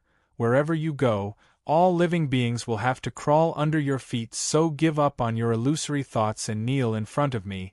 I shall grant you unparalleled power." Gu Qingshan sighed and muttered. "No matter how great the power is, it is only a means, the reason why living beings desire. The power of a demigod or god isn't for the power itself." "How laughable! Then why do you think living beings need power?" the figure of light asked. Gu Qingshan closed her eyes. The memories of her time with little Dusk flashed in front of her eyes. "About that robbery," she timidly said. "You want to kill me?" she cried. "Once I use that method, I will have to painstakingly take care of you," she said worriedly. "That's great, I finally have a companion," she excitedly exclaimed. "I didn't have a companion before, so this is also the first time I'm using this card." She lightly stroked the card. "In my entire life, there are only 2 things, fighting and sleeping," she dejectedly said. "I like flowers, and I like to travel between worlds," she said, full of longing. "Revenge? What do you mean by revenge?" she asked blankly. "I don't know how to describe this feeling." She held the bowl tightly, wiping the corner of her eyes. "I only want to help you become a demigod," she softly said. "That's right. She only wants to help me become a demigod. That's all she wants." Gu Qingshan suddenly opened her eyes and shouted, "My only wish is for someone like her to live." Chapter 786. When Gu Qingshan uttered those words, everyone in the infinite worlds was shocked. No one could have imagined that someone would go against the will of God and forcefully demand to change the fate of a weapon. Such stubbornness! Do you know what kind of sin you're going to face? The figure of light's tone had changed. Gu Qingshan stared at the figure of light and replied, I only know that God's promises are true. The figure of light froze. This was the same question that Gu Qingshan asked the figure of light before she expressed her wish. And the figure of light's answer was, God's words are true. Gu Qingshan shrugged and silently chuckled. What is it, esteemed and supreme God, are you going to go back on your words in front of billions of living beings? How dare you? The figure of light angrily shouted. Its immense divine power surged like a tsunami, giving off a pressure that could shake the entire 200 million world layers.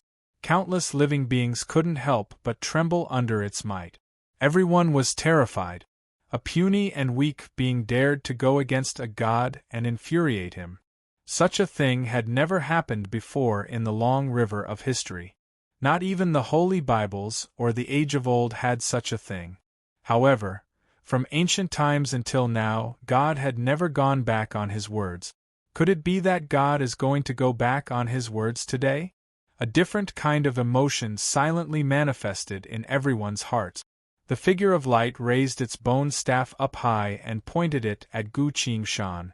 All living beings, you must pay close attention to what is about to happen next. Everyone looked up. The figure of light spoke. Regardless of what kind of contributions you've made, if you go against a god, this will be your outcome. The entire labyrinth was filled with lush greenery and greenery. Everyone was bathed in the light of God.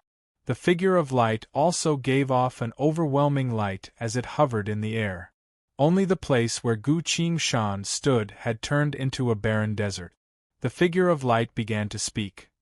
This world is sealed with a heavy evil, and this person's thoughts are no different from that evil. I shall seal him and that evil together in this place. Saying so, the figure of light swung the bone staff at Gu Qingshan. A holy radiance appeared on Gu Qingshan. The figure of light spoke. For I will grant you power, just enough to fight against evil, not one bit more, not one bit less. You will fight against evil in the seal as a servant of God. Once you give up on this struggle, you will immediately be consumed by evil. But even if you don't give up, the power bestowed upon you by the gods will weaken in 10 minutes. When the power God bestowed upon you gradually dissipates, you will realize how insignificant you are. That sealed evil will gnaw at your body and soul. At the moment of your death, you will thoroughly understand a certain truth. Only the power bestowed by God can help all living beings fight against evil. You will fall into deep regret and pain. You will find that what you missed will never come back. The figure of light shouted. Are sealed here and devoured by evil, this is how you will atone for your sins with your death. Following its will, the quicksand around Gu Qingshan's body began to move. Gu Qingshan couldn't leave this place, so he could only sink into the sand. His body slowly sank into the quicksand. The figure of light finally spoke. Mortal, God is merciful. At the moment of your sins, I will allow you to repent. Come, tell your true feelings to all living beings. Let them remember the reason why you are going to die. Gu Qingshan sank into the sand. He didn't say anything, but before the quicksand reached his head, he raised his arm. In front of the billions of living beings of the 200 million worlds, he raised his middle finger at God. The infinite worlds were silent. Everyone stared at him in disbelief. He dared to do such a thing. This humiliating gesture of humanity was common across the infinite world. And Gu Qingshan silently raised his middle finger without moving. This seemed to be his final answer. He maintained this gesture until his entire body was submerged by the quicksand. Just as the quicksand was about to submerge his raised arm, his hand suddenly moved. He retracted his middle finger and gave a thumbs up with his entire hand facing downward. His disdainful voice resounded from below the quicksand. You can't even keep your words, you call yourself a god. The quicksand submerged his arm and all of his fingers. The quicksand slowly calmed down. Everything was over. A mortal's defiance and disdain had ended. He was looking down on this god who went back on his word.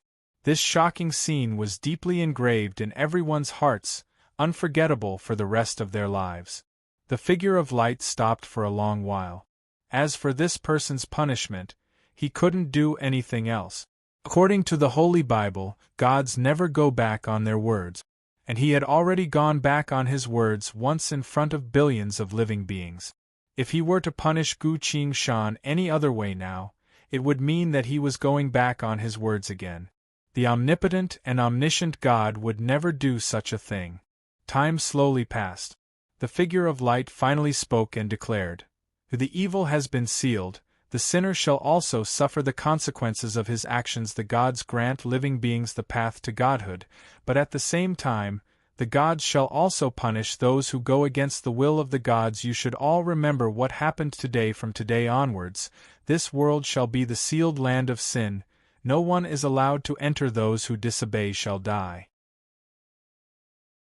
Saying so, the figure of light flew up, turned into countless sprites of light, and slowly disappeared into the void of space.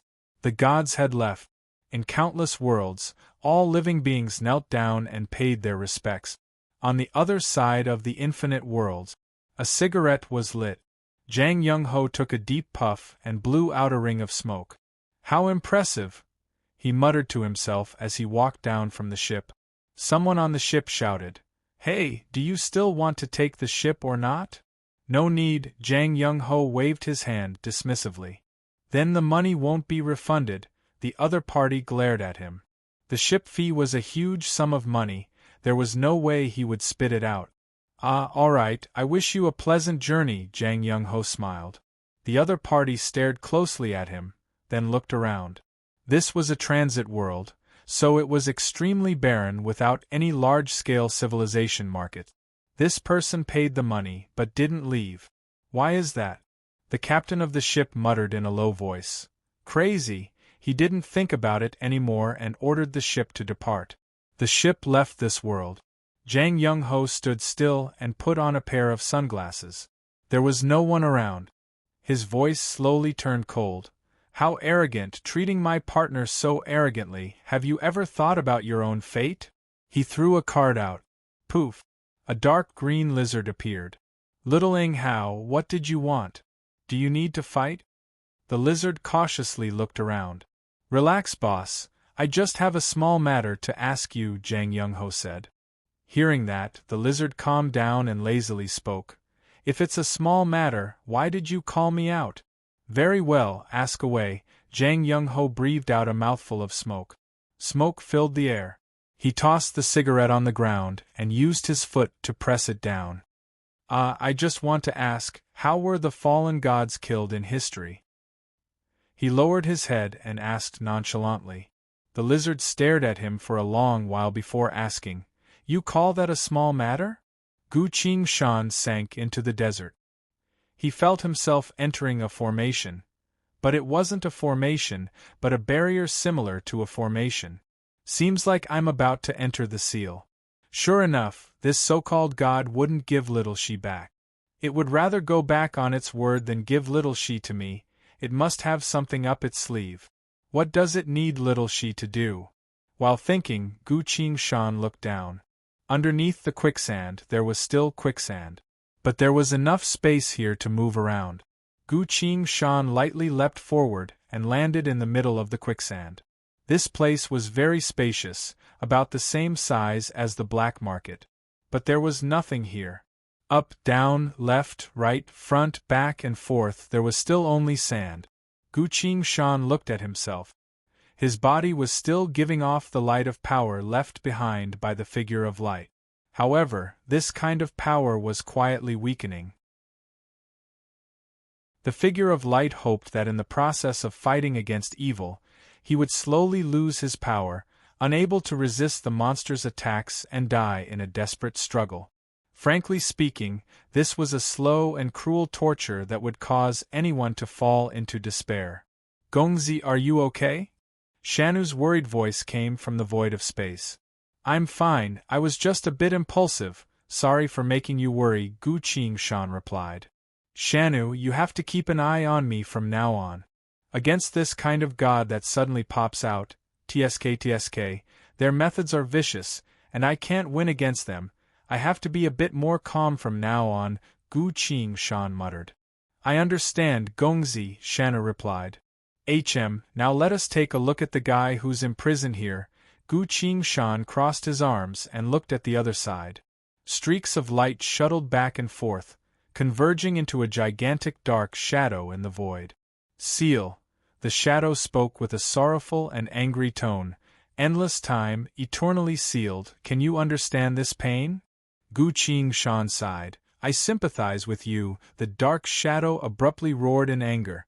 Despicable mortal, since you carry that kind of power, I will kill you and eat your flesh to resolve the hatred in my heart. Gu Qingshan pointed at the halo of divinity around her body and asked seriously, Are you talking about this? The dark shadow didn't answer. It scattered into hundreds of streaks of black light that attacked Gu Qingshan from every direction. Gu Qingshan still crossed her arms without any intention of defending. Hundreds of heavy streaks of black light came at her, surrounding Gu Qingshan in layers, preparing to unleash the final attack.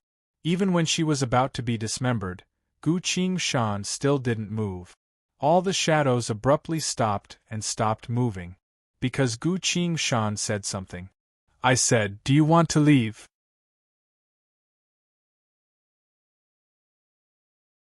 Chapter 787. Within the space vortex, 2 airships crashed into a barren world. The Holy Church of Death's holy officials and the Holy Church of Fate's knights were all gathered together, not allowed to move a single step. An unprecedentedly intense battle was still going on a few thousand meters away from them. Boom! The shock wave from the battle between the 2 men spread far away, turning into a violent gale that swept everyone within it. The leader of the Holy Church of Death loudly asked, When will your higher-ups arrive? The Holy Church of Fate's knight helplessly replied, I'm not sure, we've already sent out an emergency message, they should be here soon. He looked at the Holy Church of Death and also asked, Where are your higher-ups? When will they arrive? The Holy Church of Death appeared bitter.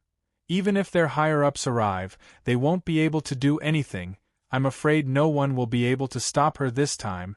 The 2 of them exchanged glances and couldn't help but feel worried. They were still fine when they parted, but then Lady Su Cher ordered her ship to chase after the Holy Church of Death's ship. And then the battle erupted. At first, everyone attacked, but Anna and Su Cher both shouted at them to stop. After that, as the 2 of them fought, through their words, everyone understood that this was a personal grudge between the 2 of them. No, it should be a very special kind of hostility. There was nothing they could do. Not only did they have no way to interfere, they didn't even have the words to persuade them. Not to mention that they were far weaker than them, they could only watch as they fought. A few thousand meters away, Anna and Su Cher were still locked in combat. From time to time, the dusky radiance and the deathly black flames would collide with each other, erupting into world-destroying shockwaves. Seeing that they were in a stalemate, Su Cher gritted her teeth and went all out. Not to be outdone, Anna also unleashed her full power. The battle slowly became more intense. Finally, Su Cher's scepter was placed in front of Anna's neck, while Anna's scythe was also placed in front of Su Cher's neck. At this point, something suddenly happened in the billions of worlds. The figure of light appeared. It began to praise the old man and Gu Qingshan in front of all living beings in the 200 million worlds of the strife zones. Seeing the scene in the sky, Su Cher and Anna finally stopped. They continued to watch until that moment. Gu Qingshan sank into the quicksand and was sealed by the gods. The gods had only given him 10 minutes of power. After that, he would be devoured by evil and die a miserable death. The strange phenomenon in the sky gradually subsided, and the image of that world completely disappeared. It was all over.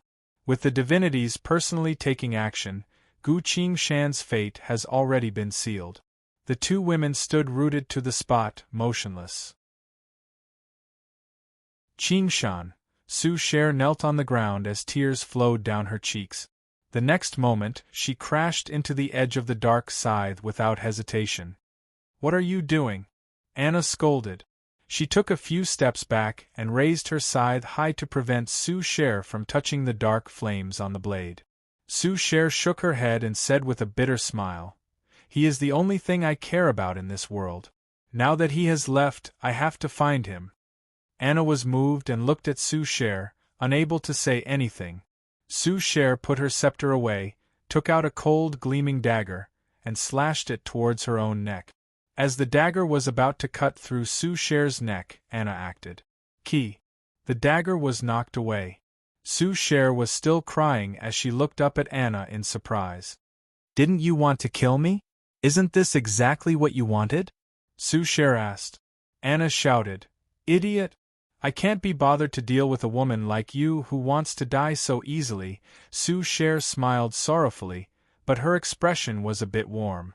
"Anna, I know that you seem cold and emotionless, but you're actually a very kind girl, otherwise you wouldn't have saved me back then.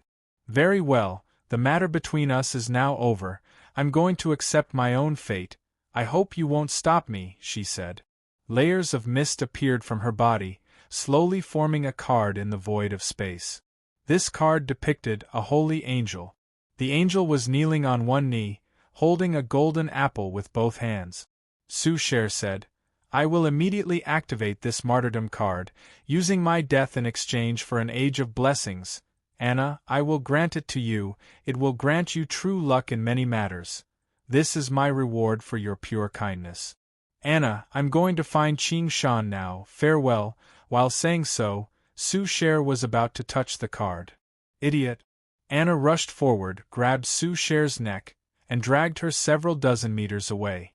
Having lost Su Cher's control, the martyrdom card hovering in the air slowly faded away. "Why do you care about my business?" Su Cher coughed and loudly questioned. Anna opened her furious eyes wide and glared at Su Cher. "I really can't stand you. He's not dead yet, but you want to die first." Su Cher was still crying and shook her head. "There's only 10 minutes, the power and calculations of the divinities would never go wrong. Qingshan would definitely be killed by the great evil that was sealed away within that time. I've read the historical records of the church. That thing that was sealed away is something that even the divinities are afraid of. Qingshan wouldn't be able to escape." Anna sighed and spoke with a complicated expression. "At least wait until I'm sure he's dead before you die," she continued. "Crybaby, don't worry, no one will be able to stop you when the time comes." Su Cher was stunned. Her eyes that were filled with despair suddenly had a glimmer of hope. What exactly do you mean?" Su Cher asked. Anna waved her hand dismissively and replied, "It's only 10 minutes, 7 to 8 minutes have already passed. Let's just wait here and see." Su Cher couldn't help but ask, "How can we be sure that Qingshan isn't dead?" Anna answered, "If you see me dead later, that means he's dead as well." Su Cher froze again.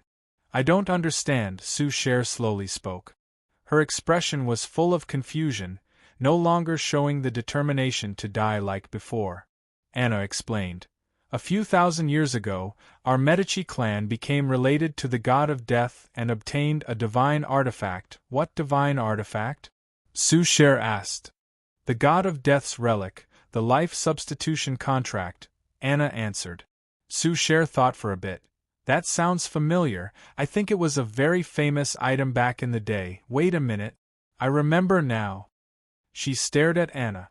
"That's right, it's exactly as you think," Anna casually answered. She didn't avoid Su Cher's gaze at all and continued. "At the very last moment of the Frost Calamity, he became the Devil King, led the dead of Huang Quan to completely drive away the demons, then left our original world." "What happened at the time?"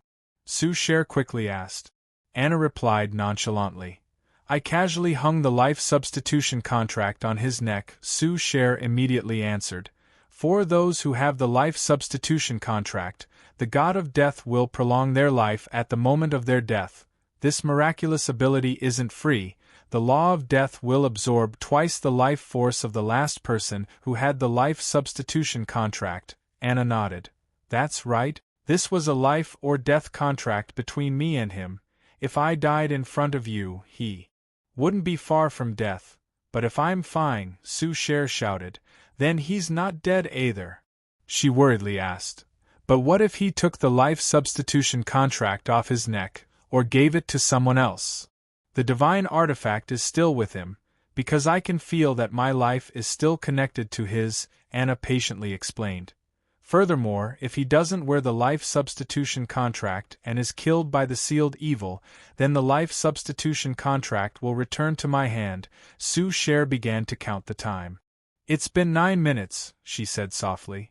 Anna replied. 1 more minute, I'll be watching over you, Sue Cher said. She took out a card and threw it out. Bam! The card turned into an ancient clock that let out a clicking sound. The second hand moved 1 tick at a time. Anna and Sue Cher both looked at the clock. They went silent. This final minute became incredibly long. Sue Cher was becoming more and more nervous. As the second hand moved past half a circle, she couldn't help but grab Anna's hand tightly. Please, nothing will happen to you. Sue Cher's eyes were red, about to burst into tears again. Anna was also very nervous, but she forced herself to stay calm and clenched her teeth. I'll be fine, you have to trust Qing Shan. If the life substitution contract appears on her body, or if she turns into ash, it would mean that Gu Qing Shan is dead. The second hand continued to move forward 1 tick. Another tick. Sue Cher suddenly called out. Anna, what? Anna stared closely at the clock and asked. If Qing Shan isn't dead, you would have saved my life again just now, Sue Cher said. It's nothing, don't think too much about it, Anna said. If Qing Shan isn't dead, I won't kill you again, I swear, Sue Cher said. Anna scoffed. You're clearly a crybaby. An idiot who only knows how to seek death, and you're always talking about killing people. Why would Qing Shan like you? I take back what I said just now, Sue Cher said. Didn't you swear? Anna asked. A woman's vow never counts, Sue Cher replied. The two of them bickered, but their voices were filled with tension. Even Anna's voice was trembling. Because the final moment had arrived. The second hand moved again. A full circle. 10 minutes had passed. According to the divinity, Gu Qing Shan had already lost the protection of the divinity and would have to face that terrifying evil directly. Sue Cher couldn't help but hug Anna tightly. Don't die, I beg you, I'll do anything you want, just don't die. She leaned on Anna's shoulder, crying as she begged. Anna let go of the scythe in her hand and lightly hugged Sue Cher. She didn't say a word, but her tears were already flowing. Click, click, click. The only sound left in the world was the sound of the second hand. 1 minute, 2 minutes, 3 minutes. Every minute felt like a century. But after another 10 minutes, for Sue Cher and Anna, the long and torturous time slowly passed by. Sue Cher covered her mouth and asked while crying, Is he still alive? You're tuning in to the Phoenix Nights YouTube channel. Don't forget to subscribe and join us on this journey to catch the most captivating stories.